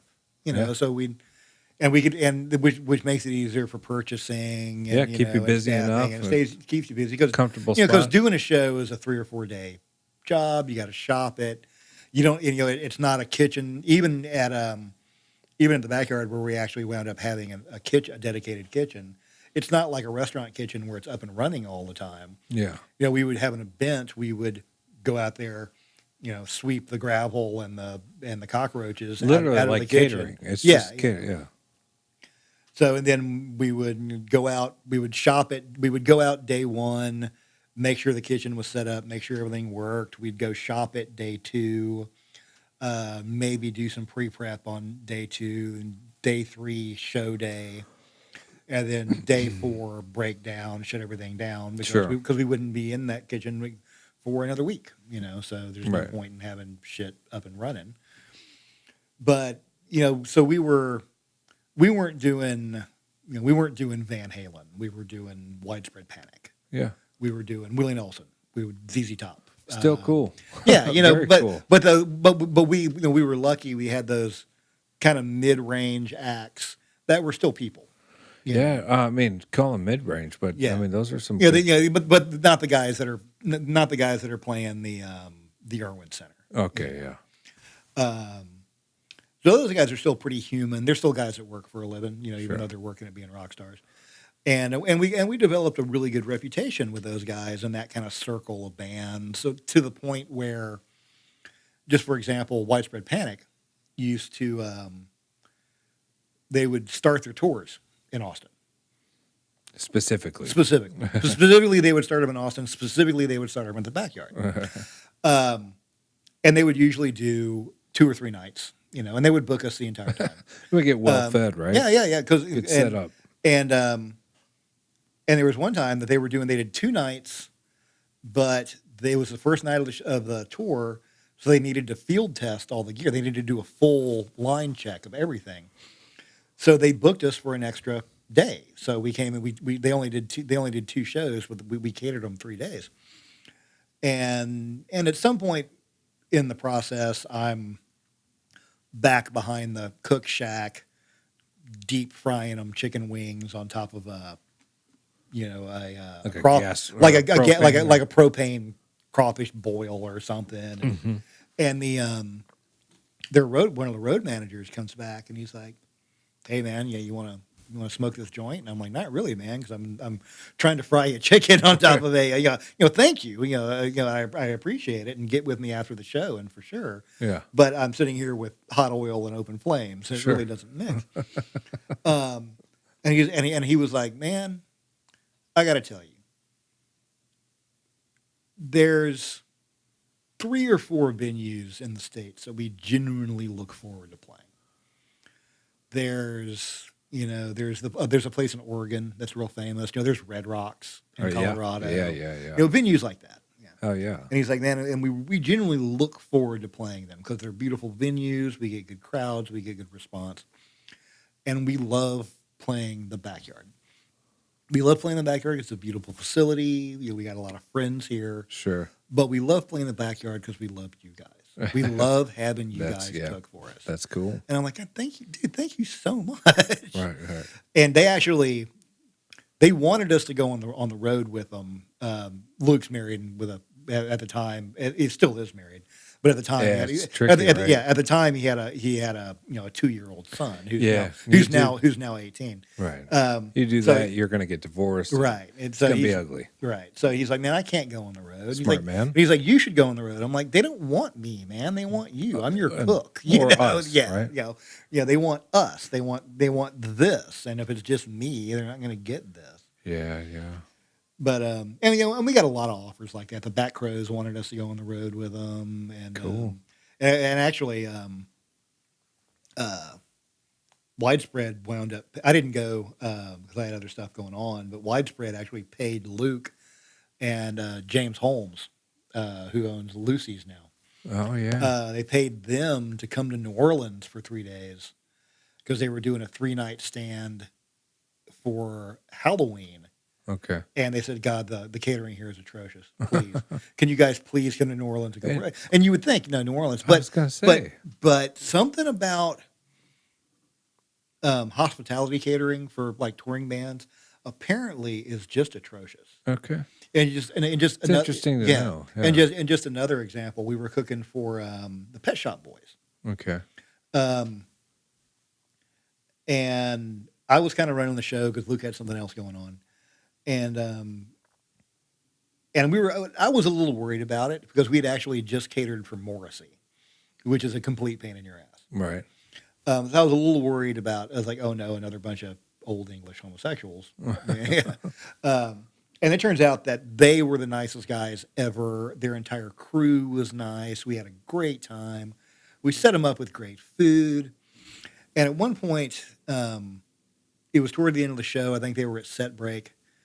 And their road manager comes back, and I'd already broken down the coffee service because it's like 10:30 at night, and who the hell's going to drink coffee? And he walks over and goes, "Oh man, you guys took the coffee maker down." I'm like, "Oh man, no worries. I'll set it back up and make you a pot of coffee. Give me 5 minutes." That's that. And he just looks at me and goes, "Oh my God, you're so nice." And I'm like, "Are people at other venues not nice?" He's like, "You can't imagine." Oh wow! And I'm there you go. and maybe it's because me and Luke came to it from a restaurant background and from a customer service background. I don't know. You might be a diamond in the rough there with. I mean, But it's Austin. Yeah, but we come from a customer service, making the customer happy background. Yes. Yeah. Not a slinging shit and get your job done. I think it may be bigger than that too. Yeah. There's Austin. There's like a certain kind of vibe here. Yeah. I mean, But again, widespread. Yeah, widespread. they're looking forward to coming here specifically. Maybe without knowing it, that's what they're after. The hospitality. Yeah. Yeah. Because I have had other people that we've catered for say the same thing. They're like, "You can't believe how bad the catering is." I'm like, "You guys are. This is. We were catering. What's that? The Beatles thing? Rain. It's like a Beatles stage show. It's actually. I mean, I'm not a huge Beatles fan, but if you're a Beatles fan, it's amazing. Here or just no? They're a touring thing. And it's I've basically, heard of some. I didn't. Yeah, not Rain though. It's called Rain. Oh, it's called Rain. And it's basically it's the Beatles at 4 different stages in their career. Oh, and there's 4 different. Cool, yeah. 4 different Beatles, you know, and guys like, "Hi, I'm George Harrison in 1965." Oh, okay. Cool. Different haircuts. And they got different haircuts, Sure. but they got the instruments. They do note perfect renditions, and it's pretty cool. And it's a big stage show, and they tour around. Yeah. But we were catering for them, and they were like, just, "Oh my God, this is all amazing." And I'm like, I mean, these guys can make money. This is a big operation. Yeah. And I'm like, "You guys were in Fort Worth last night. Was catering really that bad?" And they're like, "You can't imagine, dude. You can't." Wow. Yeah. And I'm like, "Well, So it's definitely not like Southern hospitality. Yeah, I'm like, man, if all of it takes to make you guys happy is we made y'all ice cream sandwiches. That's easy peasy. Yeah. Man, the guys from Lucy's too. I'm trying to get them to come over here. You would have a good time with James. James has some stories to tell. Not James, but that would be great. Yeah, totally welcome. But Cy, I don't know if you know Cy. Cy and Cy. his it's his sister works for Cafe Blue, but their brother's sister. Okay. And Angela, I don't know if you know Angela, but I think James is an owner right? James So, and his wife I, own. okay, They owned Olivia's or Olivia, which was their fine dining restaurant in South okay, Lamar, all right. and they own all. They sold it, and now they're just making a fortune on fried chicken. Yeah, and Cedar Park they've opened Yeah, they up. got They're Cedar on Park, they got the 620 South lake, they got Congress. South Congress. They tried doing they got Burnett Road, They do, yeah. and they tried doing Lucy's out of the old Olivia location, and it wasn't a good fit. Oh, but But that would work well in the airport too. We were talking about the airport offline. yeah, All these crazy, awesome places popping up I'm in actually there. surprised they're not already out there Yeah, because it's a perfect fit, it's a right? perfect fit. We For got it. Salt Lick, Peach Tortilla, Second Barn Grill. I don't know what else is in there. Possibly Easy Tiger Well, there used to be slash is I think a Ruta Maya and Juice Land. out there. Yeah, and I think we're going to be taking over the Ruta Maya location Okay. and doing an Easy Tiger, very abbreviated menu: coffee, pastries, pretzels, pastrami sandwich, a couple of links of sausage. I mean, I don't travel in and out of Austin very often, Yeah. but that's beautiful. Yeah. It's great. Yeah. The airport's great. Yeah, it's. I'm actually spending a lot more time in airports these days than I ever thought I would, and it's really amazing. And it's such a It's unique, right? yeah, and it's such a Austin. and it's so different from just, for example, my wife lives in Denver. She got a job up there. So What do you get? Cinnabon when you get off there? yeah, pretty much cinnamon, McDonald's. Cinnabon, not McDonald's, Burger but King? a lot of Something like fast a food. lot of stuff that like only exists in airports. I think. Yeah, yeah. You know, like Cinnabon. Right. yeah, Cinnabon, Some Apple Annie's Yeah. is there, and these random and things. there's always Starbucks.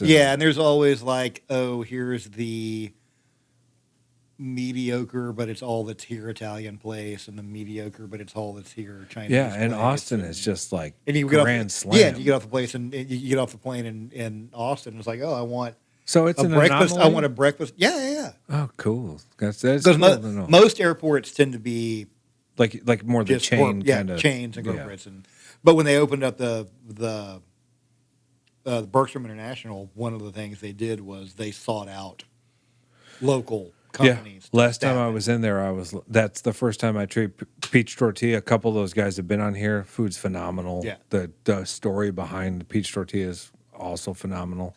But the cookbook's back there. So I mean, cool spot. Yeah. Austin in general, airport included. But this is an interesting time where you're like working with all these musicians, and what happens after that stuff? I mean, what leads you to where you're at here? Well, I mean, culinarily speaking, I made a decision early in my career that I wanted to be a Texas chef, Okay, and I wanted to be not just a chef from Texas and in Texas, but like but represent. I wanted to be a chef of Texas, Yeah, and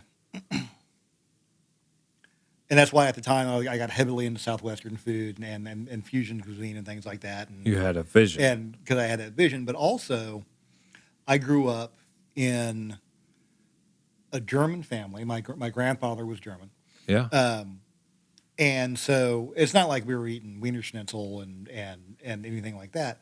But there was always a German element to everything that like he what did. was the You know, holiday? just he to him dinner was summer sausage and Limburger cheese. I still Okay. love to this day summer sausage and Limburger cheese. Right. And and if we were having a barbecue, he went and bought sausage from the German meat market and smoked it himself and things like that. And I was always and that side of things I always felt was underrepresented. And also in it was the mid '90s and everybody's making fish sauce emulsions and whatever. And I wanted to make bacon. I wanted to make sausage. I wanted to make terrines and pâtés and that kind of thing. And luckily, working with Raymond was into that kind of thing, so it gave me a lot of freedom to do that. And and after 612 West, we had a small restaurant called Brio, where Raymond was the chef, I was the sous chef, Luke was the grill cook, and like I said, we just kind of followed each other around. And so I had the freedom to, I want to make a galantine or a ballantine or And it was kind of the thing where we were kind of rebellious and kind of stubborn in our ways. So the owner would say, "Hey, we should do a Caesar salad. Caesar salads are real popular. Everybody does a Caesar salad. Why aren't we doing a Caesar Typical salad?" owner. Yeah, because he's an owner. 'Cause Right. he wants to sell Caesar salads, but me and Raymond had no interest in making Caesar salads. Right. So we would go in and be like, okay, we're going to make a Caesar salad, but we're going to make a the Caesar dressing with fish sauce and sambal. So you start twisting. We're going to make the croutons out of grits, and we're going to fry them to order so they're crunchy and creamy, and we're going to make our own bacon. So we're making our own, and looking in retrospect, it wasn't very good. It sounded good. Yeah, but the dish itself was good, but specifically, the bacon could have been better. Oh, your bacon. Yeah. Okay. And there was a lot of stuff I did. Still critical. And there was a lot of stuff, and there was a lot of stuff I did at the time that, flavor wise and conceptually, was all really good. Yeah. But knowing what I know now was awful. Well, because I technique. refined my technique and Sure. I learned a lot. But we were doing that kind of thing 25 years ago. Yeah. And people talk about, In a sense, I mean, it's ahead of your time. Yeah. Right? I mean, like for what we're seeing now. Yeah, Because that dish, the Caesar salad. I mean, hell, Yeah. throw that on the menu. yeah, no. I mean, we cooked a lot of really good food. I'm really proud of the food we cooked. Yeah. I still think about it sometimes. Every once in a while, I'll Get a little nostalgic. I'll call up Luke or I'll post on something on Facebook. I'm like, dude, remember those ancho rellenos used to make? God, those were so good. But Get the wheels turning. yeah, but and now there's this whole farm to table and locally sourced and all that. We were doing that 25 years ago. 25 years ago, all of our seafood came from Rockport. We had a guy named Van the Fish Man, Mr. Fish. Him and his son drove up from Rockport twice a week and would just service restaurants, and they would bring us oysters, they would bring us shrimp, they would bring us fresh fish. Cool. We had, if we wanted to do cabrito, we went to the goat farm, and God, what was his name? We just call him the Goat Man. We would go buy goats. We were buying goat cheese from Pure Luck. A year within Pure Luck starting, we were buying 2 or 3 different kinds of goat cheese from them. So when did you guys start to see this what you guys are doing start to become like a what is it, mainstream? Mainstream. That was the food. It got introduced like this. Yeah, we were doing this 25 years ago, and nobody gave. I say nobody gave a damn. It wasn't. We didn't do it to be trendy. Yeah, we didn't do it to be on point in the market. Right, you weren't doing it for like in today's standard likes. Right. We were doing it because it was your interest. Because Van had good fish, and Yeah. and Raymond also, a native Austinite, also real into the idea of we are chefs in Texas. We are Texas chefs. So why buy salmon or tuna or whatever when we've got beautiful fish in the Gulf? Right.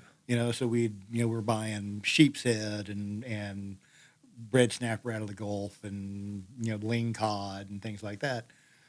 And we were just doing it because it was how we wanted to cook. Yeah. And we had the freedom to actually cook how we wanted because Raymond had a really good reputation. But and we were running on Raymond's reputation from Jeffrey's, so we could pretty much get away with anything we wanted, as long as it was vaguely within our sort of our brand, within our concept. Sure. But honestly, our concept was Raymond food. Do you think you guys had any part in what we see today? I like to think we did because there were a lot of guys that were from a purveyor standpoint, were the progenitors of the guys. Now, there wouldn't be a Johnson's Backyard Garden now if there wasn't a Hodge Station Farms in 1995 that we were buying greens from and things like that. JBG. Yeah. I reached out to them, asked for some sponsorship. You guys need to get back to me.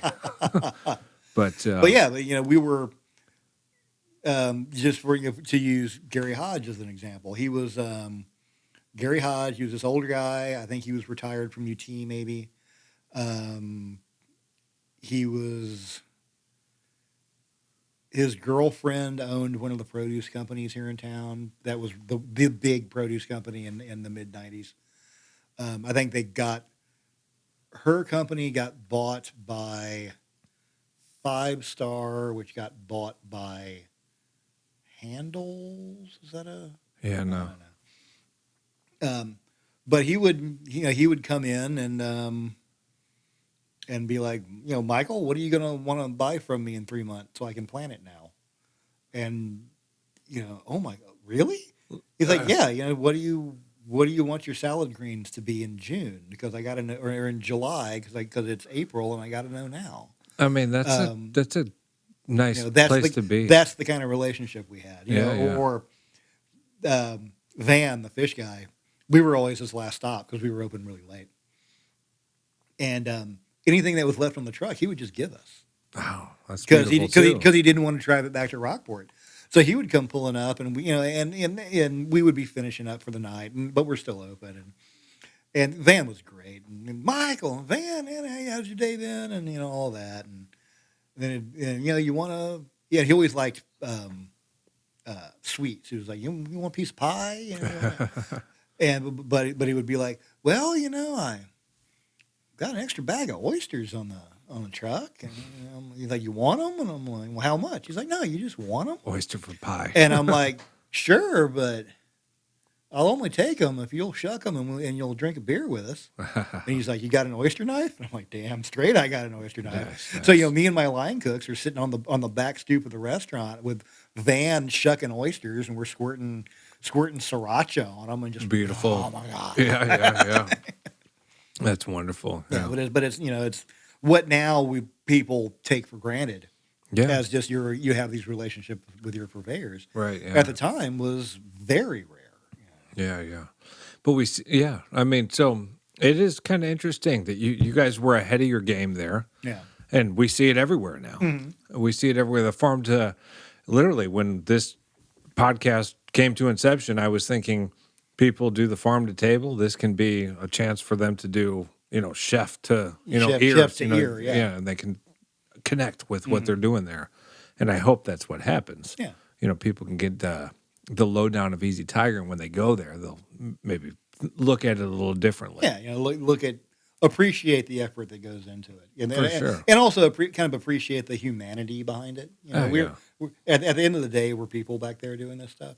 Oh yeah, and the tour, I love that you're just like, yeah, come on in. Yeah, come on in. Check it out.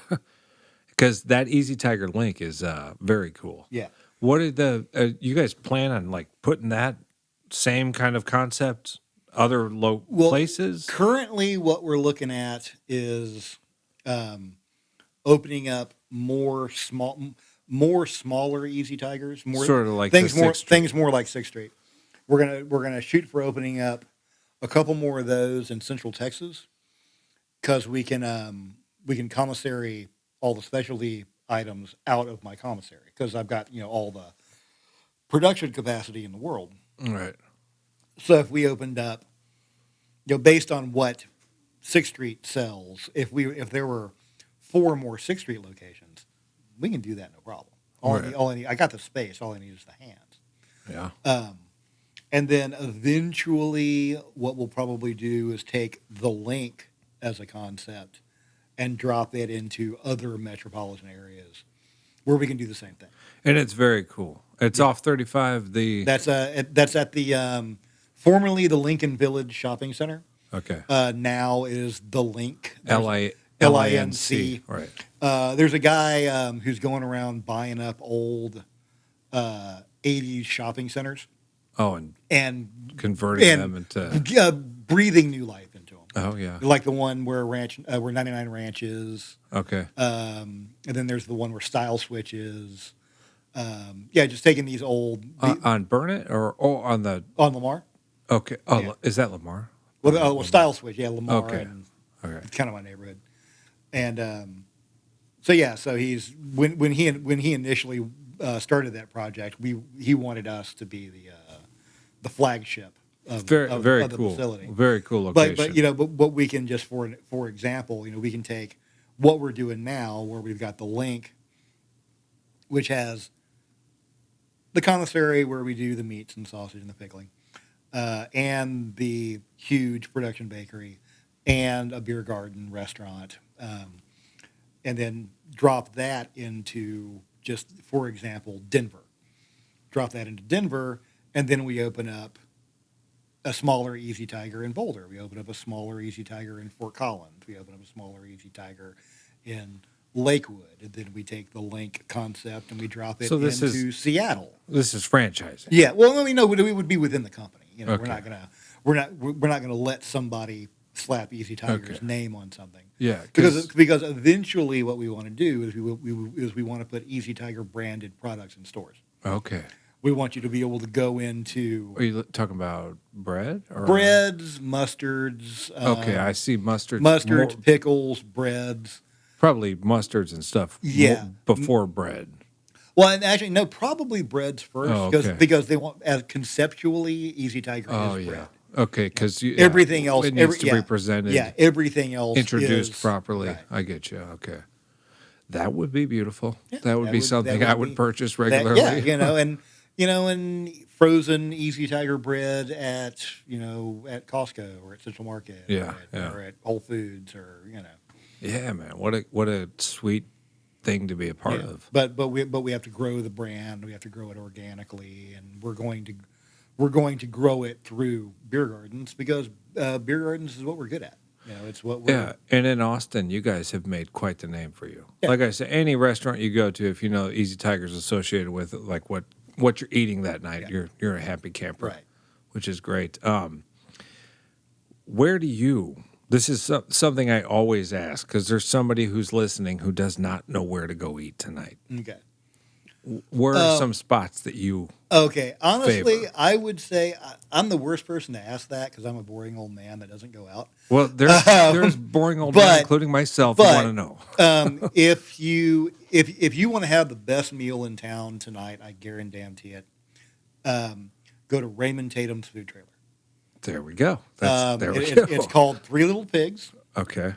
It's parked behind the Aristocrat on Burnett Road, which used to be the Poodle Dog Lounge. So you can do a little, not yourself, but do a little drink in there and then go out to the trailer. And you can actually, it's parked at the Aristocrat and it's open to their patio. So you can go into the Aristocrat, go into their patio, order it right there from Raymond.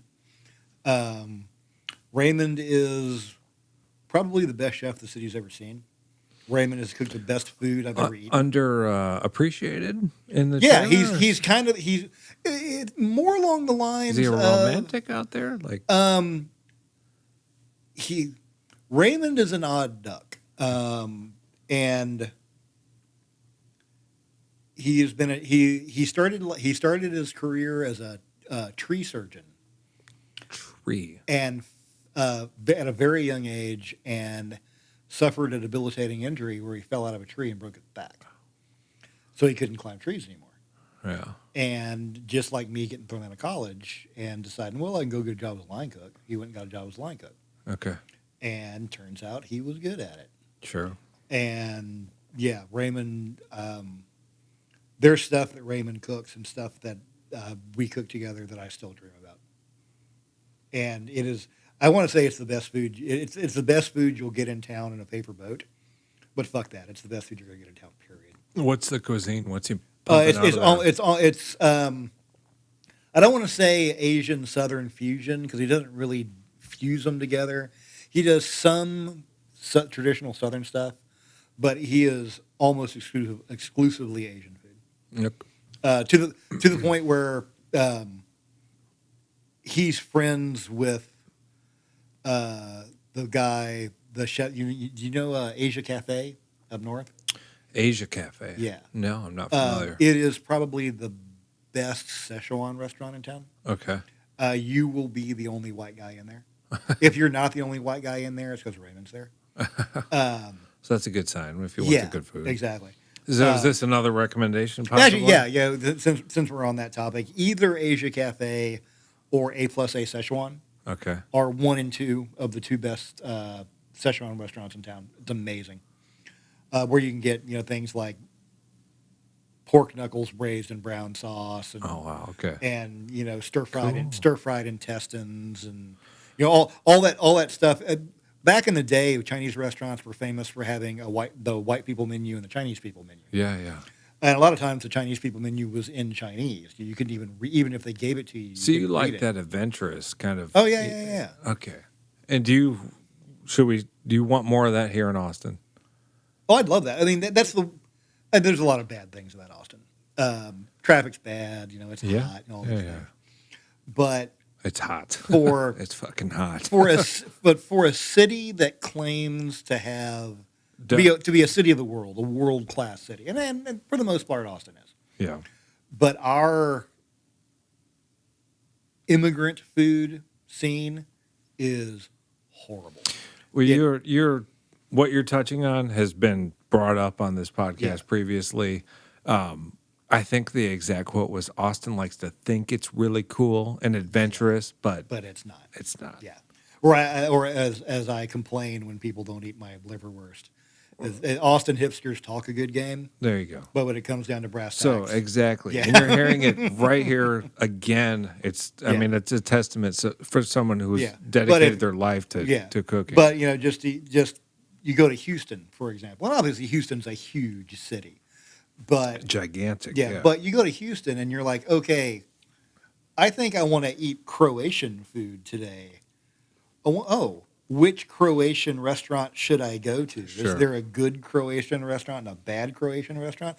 Well, the Croatian restaurant on the west side does this really good, but the Croatian restaurant closer to Galveston does this really good. Yeah. Whereas in Austin, it's like, well, I think there's an Eastern European place on Yeah. North Lamar somewhere, and we're just starting to see things that are huge in other cities, like Nepalese food, things like that. Mediterranean. We're just starting to show up. And we were really slow on like Vietnamese and Thai food. Yeah. And now we're really slow on. There's 2 Ethiopian restaurants in town. Yeah, something like that. So yeah, and maybe I'm to blame because I never eat out because I get off work and I want to go home and hang out with my dog and smoke some weed and take my boots off, and I'm not going out chasing girls and getting drunk. So. We can't blame you. You did that. Yeah, You did that once. There's nothing wrong with going home now. Right. I'm the same way. I don't feel bad about it from a personal standpoint. I'm fine with it. No, but I get you. but there is that sort of Like the bigger picture. Yeah, there is a lot of good food in this town, and there's a lot of food that should be supported, and maybe I don't support it as much as I should. Sure. Anywhere else that you'd suggest in Austin? Let's see. Luke Bibby's food trailer at the Gibson. Okay. There's always something good. His basic menu is sandwiches, but he runs 3 or 4 specials a night, and Luke is amazing. Okay. If Luke cooks me my last meal, I'm fine with that. Let's see what else. Gotcha. It's one of those things where don't go to a place, but go to that Mexican restaurant on the east side from the 50s. Go eat there, because they're not getting enough business. Oh yeah. And the food's good. Yeah. Eat it someplace local, because not just because you should support a local business, but that local business is supporting line cooks that are trying to make a living. They're supporting wait staff that are trying to get through grad school. This town is run by people who are making next to nothing Yeah. all day at 2 separate jobs. And Yeah, remember the Frisco, and then they closed up 50 years later. Yeah. The people people were eating there regularly, but it's still closed. And something I like to point out is in the early to mid 90s, I was working as a line cook. I was a line cook, sous chef. I lived in Clarksville. Okay, how far is that? That's no. Clarksville is right downtown. Clarksville is the neighborhood behind Waterloo Records. Okay, by 24. Yeah, I got up behind. Oh, that's up on the hill there. Yeah, the guys I bought weed from lived in the house behind GM Steakhouse, where Canner Cafe is now. Sure. You could be a line cook in this town and have a good life. Yeah. And now No. line cooks can't even afford to live in Austin. Yeah, You it reaches out for it's just minimum wage. I Yeah. mean, you can't Well, even afford to have an apartment, and it's yeah, well, pretty bad. I and mean, it's nationwide, and it's yeah, it's mainly it's the larger cities, but just living in a city, which you have to do to be in the restaurant business because that's where the restaurants are, but you can't afford to live there because the restaurant industry, for all the positive change that has happened in the restaurant business, wages have not increased to right. reflect the cost of living in major metropolitan areas where restaurants are. Yeah, no, I mean it baffles me. Yeah, I mean, like, and that is another, not to toot Easy Tiger's horn, but we are committed to paying a living wage. oh, dude, I mean that's And awesome. that's based on what that the Easy Tiger minimum wage, what you were hired at, is based on what the city has calculated to be what it costs to live here. Yeah, I've had guys in here who want their cooks to be paid properly, Yeah, and I know they want it, but they're pushing for it. They still can't pull it off, and they're still trying, and they're priding yeah, themselves on what they're being able to yeah. pay themselves their cooks. But Right. yeah, Yeah, it's not. and we're lucky enough that we've got backers with deep pockets. We're lucky enough that we've got the volume and we've got the goodwill. Yeah, Easy Where Tiger's taken like from 24, like I said, and then now you guys are kind of an independent yeah, thing here looking at expanding. It's very cool. yeah. I mean, and it's funny that the biggest issue we're going to have with expansion, the biggest issue we had opening up the link, wasn't it isn't the food, it isn't the logistics. We're a good bunch of people. We know how to open restaurants. We've got a really good team. It's staffing.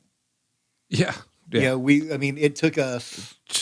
I mean, I was at the Fairmont and he said he's going to come on here. It's not a good time. We just lost 21 cooks. Right. 21 cooks. Yeah. That's a lot of people. Sounds like a song. Yeah. So, just to use the Denver example, there's a well-regarded old bakery in Denver called Grateful Bread, and they literally closed for a month last summer because they didn't have staff. Wow. He closed the business. He was like, "I'm going to close the business for a month, and we are going to spend that month hiring and training, so that in a month I know I have a staff." Yeah. Because he just couldn't hire enough people. Because I'm stopped at Yeah. the Grateful Bread. Well, I mean, but I love that. and it's like I said, it's any major metropolitan area because the cost of living is so high. But it's also like in Austin, it's like, why somebody who's just kind of looking for a job, why would they want to be a line cook where you're going to get beat up and you're not getting yelled at as much anymore, but still it's a hard job. I've seen it. I Yeah. still see it. I mean, it's not unheard of. Yeah, but why would you want to do that when you can go work for Facebook or Google Right, or one of the game studios or in Yeah. tech It's and make $17 an hour and have free soda pop and when you're at air conditioning and it's a weird thing where you have like a chef, someone who's going to become a chef, and then they have the opportunity to make money working at Facebook, where it's more of a luxurious opportunity Yeah. for them. it's just an But, like, easier job. It's an easier job, and that is the one thing that worries me about the chefs today. It's almost like everybody gets a medal kind of thing, Yeah. and we're raising people instead of having that rogue pirate, mentality where they're Right. defiant and they get that makes a creative person. Maybe we'll see a little bit less of that. Yeah, Of course, the people will prevail. Yeah, out of our, that. our HR director will complain to me about we're not getting good applicants, and the applicants we get just aren't very good employees. I'm like, it's because we don't yell at them, Emily. Right. Yeah. No, it's because sometimes you need that. Yeah, you need- especially in a kitchen. It's a Right. weird thing. Like I'm sure everything is great that we're moving towards more, Yeah. humane And living. and like I said, I'm so glad that I'm not angry for 10 hours a day, 7 Yeah, days yeah. a week anymore. But there's I'll something live that longer. said that here it's day one. You need to scrub the floor for 15 hours. Right. You need to be broken. Yeah, You know? yeah, and then It's kind of like boot makes you camp. Yeah, humble. like being It in really basic is, training. right? You know, you And got like at the end of that road, even these chefs doing this, they are aware that if they're not going to break during the process, yeah, that there's a rainbow on the other yeah, side. yeah. Just to tell another story because I like telling stories. Sure. I was working at this restaurant. It was called originally it was called Tutto Gusto. It was owned by the guy that owns the brick ovens, and he also owns Sienna, which is where Harvey Yeah, Harris works yeah, now. yeah. I had been out of the restaurant business for a year or two, working with the gourds, and I needed to get a real job. Yeah, we didn't go Yeah, into the we gourds. didn't really get into that, but so I go to work. I go to work at Tutto Gusto, and we're doing some good food, but it doesn't really take off the way we want it to. So I'm like, so I tell Stan, the owner, I'm like, we need to make this convert. We need to make a change. And what I recommend we do is we just turn the place into beers and burgers and sandwiches and simple food, but do it well. Um, I'll stick around through the changeover. I'll source out the equipment. I'll do it as cheap as I can. I'll write the menu. I'll price everything out. I'll get your staff trained. But once all that happens and we're in a good place, I'm going to walk away because I don't really have an interest in running a hamburger place in Steiner Ranch. It's not what I want to be doing with my life. Right. So there's one night I'm actually expediting on the floor side, and the guy that's working the grill, and it's not coming together very well. And the guy that's working the grill, he sends out a hamburger and the bun's burned, and I don't even remember the guy's name, Bob. I'm like, Bob, this bun's burned. Yeah. Like, fucking send me a new one. And 5 minutes later, Burnt bun. another burger comes up and it's got a burnt bun, and I take the top bun off the burger and I throw it at the back of it through the line. I'm actually amazed I made this. I'm amazed I made this shot because I'm not much of a pitcher. Right. But and I just nail him right in the back of the head with this burned hamburger bun. And I Bob, you send me one more fucking burned hamburger bun, I'm gonna crawl through this fucking line. I'm gonna shove it down your fucking throat. And he never did it again. Yeah, and then once the rush was over, I took him aside and I was like, man, I wanted to apologize. Oh, yeah. Not the way that should have been handled. I'm sorry. I'm under a lot of stress right now. And he just looked at me. He was a good kid. And he just looked at me and said, Chef, I looked into your eyes and I saw pure hate. Like, I'll never burn a hamburger bun again. And I'm like, well, then. Mission accomplished. Mission accomplished. Right. Go forth, grasshopper. Right. And But sometimes that's what it takes. And sometimes that's what it takes. That's what it takes. You need to see disappointment. Yeah, sometimes. and then I can remember, nights on the line at Mezzaluna where I would literally crawl off the line and collapse in the wait station, and the waiters would just walk over me, because they're like, "What's up with Barnes?" And after 20 minutes or so, I would get up and get a shift beer, and we would muck out the fryers, and you go on with your day. Sure. Man, that's how you get to where you are today. Yeah, and those little building blocks. But man, you came from an era where you did get yelled at sometimes, and I really think that hones someone like yourself. And I'm interested to see what we end up getting, nowadays. Yeah, like we are fighting for a good cause, for like a more practical living situation and rate of pay, and I think honestly, I think what you're going to see is more and more stuff like the way Easy Tiger runs, where which is not bad. Yeah, it's not bad, but it's instead of having one place with a bunch of line cooks doing a bunch of work, and you could prep all day, and you're going to have places that are more casual, but where the focus is still on the food, and you're doing food from scratch, and you're doing good food, but you're doing things out of a central commissary like I do, where you, instead of paying 3 people to do the same job at 4 different locations, you pay 5 people to do that job at a central location. You can pay them more, and your product is consistent throughout the company. I'm really surprised more people don't do it. I think Because they don't know how yeah, to. well, like we were talking about James Holmes earlier, the owner of Lucy's Fried Chicken. Every time I run into James, he asks me how things are going, and because we're old friends, and I always ask him like, "Do you have a commissary yet?" And he's like, "No." I'm like, "James, you own 4 restaurants. The menu is exactly the same at all 4 restaurants. There might be slight deviations based on location, but at the heart of your business, you're making fried chicken, you're making potato salad, you're making green beans, Yeah. you're making macaroni and cheese, and I guarantee you're paying 5 guys at every location to do work Well, that 5 guys could yeah. do in a central location." I'm laughing because every time I go to Lucy's, at whatever location it is, it's early in the morning, and I am just walking over boxes upon boxes of chicken.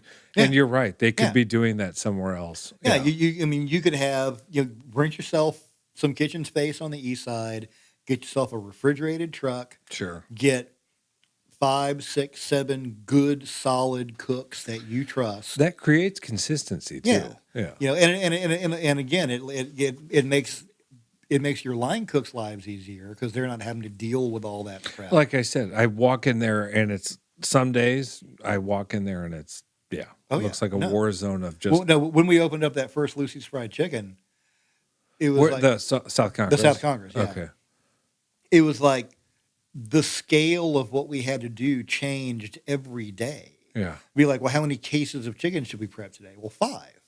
And then the next day, it's like, oh fuck, no, we need. Imagine Oh 5. no, we need to prep 15. Yeah. And then the next day, it's like, oh no, we need to prep 50. Right. Oh right. no, then the next day, it's like, oh no, we need to prep 100. Yeah. Well, where are we going to put it?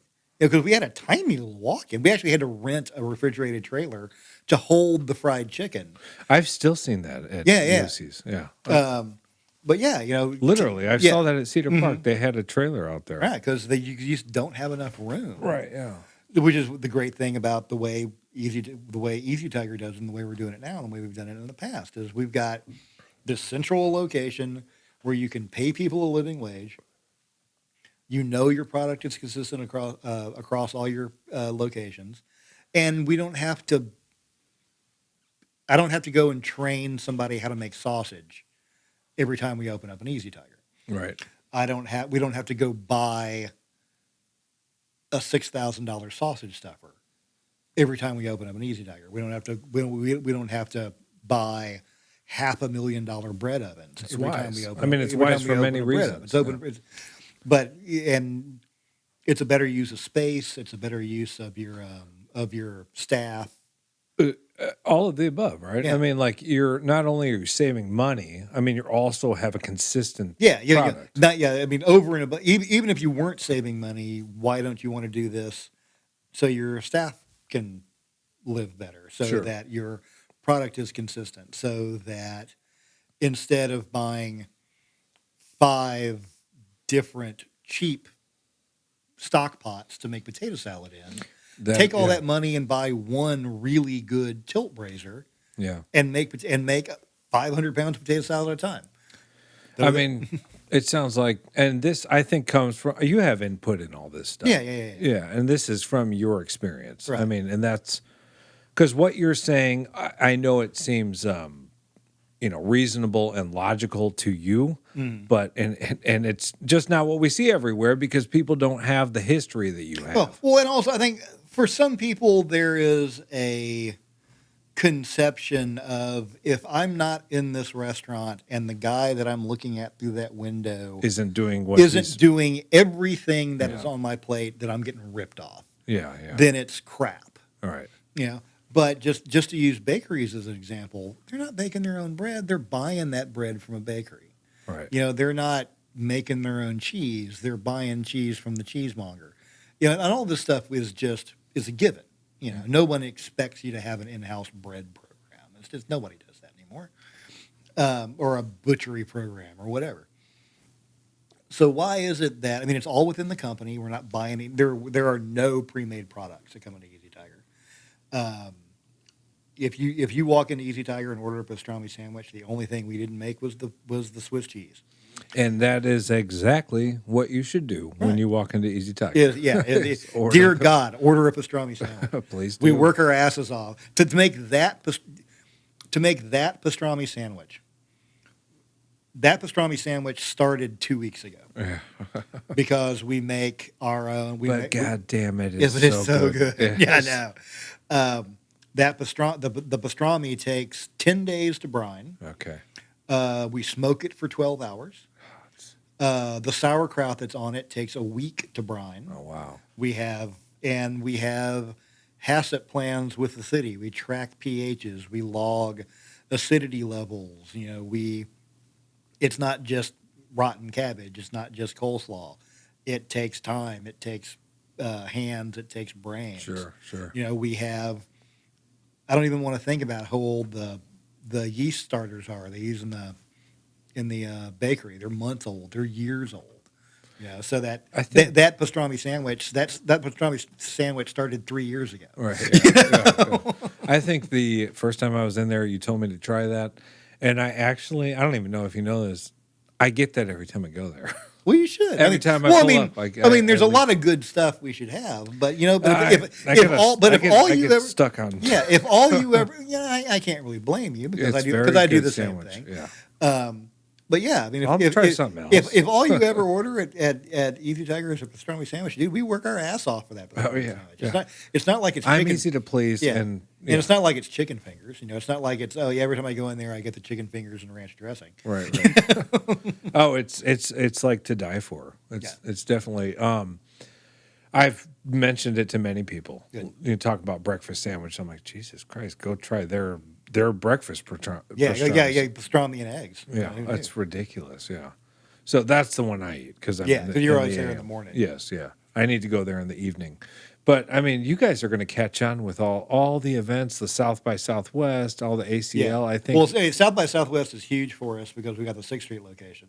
You guys have 6th Street, but I even think that the link just a little bit further out might catch on. I mean, can't you guys incorporate music? Yeah, we've got a small stage. We can do. Yeah. We're starting to do some live acts once or twice a week. And, I mean, Austin, the way it year after year it just kind of spreads out, and you guys are out on the outskirts a little bit of the city itself, but I don't see it being long before all those events. The Easy Tiger link is just completely incorporated in that. And depending on the response to an email I have to send when I get home, we might be doing ACL Fest this year. Awesome. As a concession, you can when you're at ACL Fest, you can go and get an Easy Tiger brat, or we haven't decided 100% what we're going to serve. Sure. Just because the logistics of ACL Fest are an entire other beast. Yeah, and can you say anything about the what we were talking about previously? Which one? Bangers. Oh, well, just we are at heart a full service bakery, and we had a meeting today with Bangers, and Bangers will most likely start serving our bread, probably pretzel buns, and today is June 27th. This will go out a little bit later. Yeah, but so today the meeting was June 27th.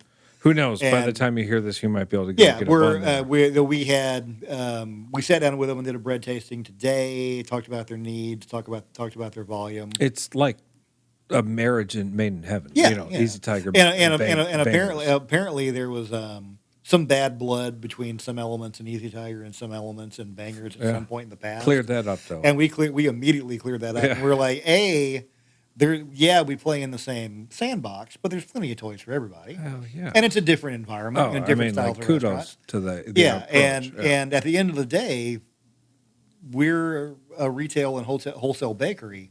We're in the bread selling business. So you want to buy bread? We want to sell bread. Let's talk. What do you want? And again, the benefit of sort of owning the means of production. For an account like Bangers, if anyone out there is looking for a wholesale bread supplier, an account like Bangers, they do 3,000 covers a weekend. Bangers is killing it. I mean, They are running Rainy Street. They are Rainy Street. Yeah. And if you want to come in and order 3,000 buns a week from Easy Tiger, We'll make any kind of bun you want. You want it this many inches long. You want it to weigh this much. You want it made out of this dough. And of course, there's like a business Yeah, transaction, yeah, but I just love the just bad blood squashed. yeah, yeah. Yeah. And it was me and one of the owners and the chef at at Bangers, and he's like, "Why do you hate us?" And we're like, "We don't." He's like, "Well, somebody did," and we're like, "Well, we don't." And here we are. Let's end this shit right now. Right, yeah. And I think we need to see more of that. Yeah. I mean, if there's any, well, we've talked about camaraderie here in Austin. I think I see camaraderie, but some people beg to differ, and they think there's room to grow. Well, I mean, there's always room to grow because there is. We were talking about the pirates. There is a sort of there's good natured rivalries because we do like, just to use Bangers as an example, we kind of play in the same sandbox. But there's good natured rivalries, and there's fuck you, I don't want to do business with you. Yeah. And that's two different things, and back in my day, you could have a restaurant next door to you, and maybe you were rivals, and maybe you guys didn't get along. But if you were out of towels, you walk next door, and you're like, hey man, you kind of bum a bundle of towels from you, and nobody's going to tell you, no, fuck you, you can't have my towels. Right. You're our competition. No, you. And just amplify the example of towels to everything. just customers, to customers, word of mouth, and it's like it's way more beneficial to play in the same sandbox, right? Yeah. And we're all in the same boat. And a rising tide rises all boats. We're all in the same boat. We're all. That's what I like about Austin. And I know some people think it. Like you said, there's always room to grow. And not to point out that a lot of the people in Austin now aren't from Austin. we do see a lot of this, and that might be where some of the attitude is coming from. Sure. No, I mean, not to be all, oh, it's all these people from out of town that a lot of old Austinites get. No, but when you say that, I take it seriously. Yeah. Even in just kitchens, guys working. I mean, that's true. Yeah, when I came up as a line cook in Austin, it was all the same guys. We just moved from restaurant to restaurant. Yeah, it was always, and in a sense, you still see that. Yeah, and it was always funny, whose name was actually in your chef's jacket because everybody got chef's jackets from the same company, and they would just recycle the jackets. I'm like, oh, and you'd look at this jacket used to be from Louis 106. I've got Jacques' jacket. And yeah. I've had people, younger chefs tell me, yeah, dude, I used to wear your jacket to the shoreline. Yeah. But I think as the city's bigger, it's a lot of people from out of town. So I think there's maybe a little more of that cutthroat thing going on. Yeah. A little more of that out of. But all in all, I think Austin's preserved what it is. Yeah, Austin's still Austin. What I always say is, Austin's a very young city. Yeah. And and I'm not young anymore. I'm 52, and I'm fine with that. But when I came to Austin in 1985. There is somebody who thought I ruined Austin because I wanted to go out and listen to punk rock. I didn't want to listen to country music. Right. It's just the same because story I wanted, nowadays. So everybody comes to Austin and they have the Austin they want to be, what Austin means to them. Yeah. And Austin to a 25-year-old working in tech their Austin is different from mine. Yeah. Their Austin is different from the Austin when I was a 25-year-old line cook. It's different from my Austin now that I'm a 52-year-old meat guy. Sure. And Messiah. And I don't have I can bitch and moan all I want, but at the end of the day, he gets to have his Austin just like I had mine. Yeah. I can't take that away from him. Right. Yeah, I mean, if there's one thing we can all agree on, the traffic doesn't work very well for anybody. Yeah, let's no matter what, traffic in this town sucks. That's the one thing. Even on your way here, we were going back and forth. Well, how the hell? Yeah, I hopped in the truck and pulled out Google Maps and was like, 45 minutes to get from 290 and 35. What is it? 7 miles? No, I think it's like 16 miles. Oh, 16 miles. Oh, that's not bad. 45 minutes. In Austin, right? Because I've gone like 6 miles and it's been an hour. Oh yeah, so we can agree on that, and we're just joking. I mean, but It's a good attitude to have. Hmm. And maybe that comes with age. You know what I mean? Where you kind of humble up a little bit. Yeah, And well, just, and it's also just a matter of looking back and having the benefit of being in this town for. I mean, I moved here when I was 18. I got into the restaurant business when I was 20. You know. well, and who knows? Maybe all of these new faces expand the culinary scene. Yeah, You know no, what no, I mean? they absolutely have. I mean, the food, and the ingredients and the technique is better than it was. Sure. I mean, yeah, I mean, and not to say anything bad about the food we cooked. We cooked really good food. Right. And But it's elevated. yeah, but it is elevated. Yeah, and you know, and I've had chefs tell me, not realizing they were insulting me. I mean, like, yeah, you know, food when I moved here in 2004 or whatever, yeah, like, you know, there was just really nothing going on culinarily speaking, and I'm like, really, because you just basically just said my entire career was shit. Yeah, yeah. You know, and like I said, I'm not proud of every plate of food I ever cooked, Sure. but we cooked some fucking good food in this town. Absolutely. With heart and passion and skill, and yeah, Definitely. Well, I think it shows. I mean, Chef Michael Barnes here now. thank you, sir. Easy Tiger Link. Easy Tiger, Lincoln Village, Easy Tiger 6th Street, Easy Tiger Cedar Park at Whole Foods 365. Okay, that one I didn't know. It's a small. It's Okay. It's like the juice inside. land in Yeah, there. it's like the Starbucks inside Sure. you know, coffee, pastries, some Sure. sandwiches. And coming soon to other locations as yet to be located and built one. And anybody, Easy Tiger Link, if you go there, look in the window, you see. Yeah, if you look You're in looking for long enough. if you look you're in getting a tour. if you look in the window and you see a bald guy with a gray beard, he's probably annoyed about something. Just knock on the glass. I'll say hi. I promise. I promise I'm not that scary. Definitely, man. Yeah, no, I'm very excited for what you guys are doing. I'm excited to get you in here. I hope I can get you back in here eventually. Sure. Yeah, This definitely. was fun. I had a good time. Well, good. And That's in good case to you hear, didn't too. guess, I can talk and talk and talk about it. That's beautiful. That's the whole point of this. So, and you know what? People can listen in, get a chance to connect, and yeah, I mean, there's a lot of knowledge in this podcast itself. So, Thank you. yeah, Chef Michael Barnes. Thank All you right. guys All right. Thank you. Thanks for having me. for sure.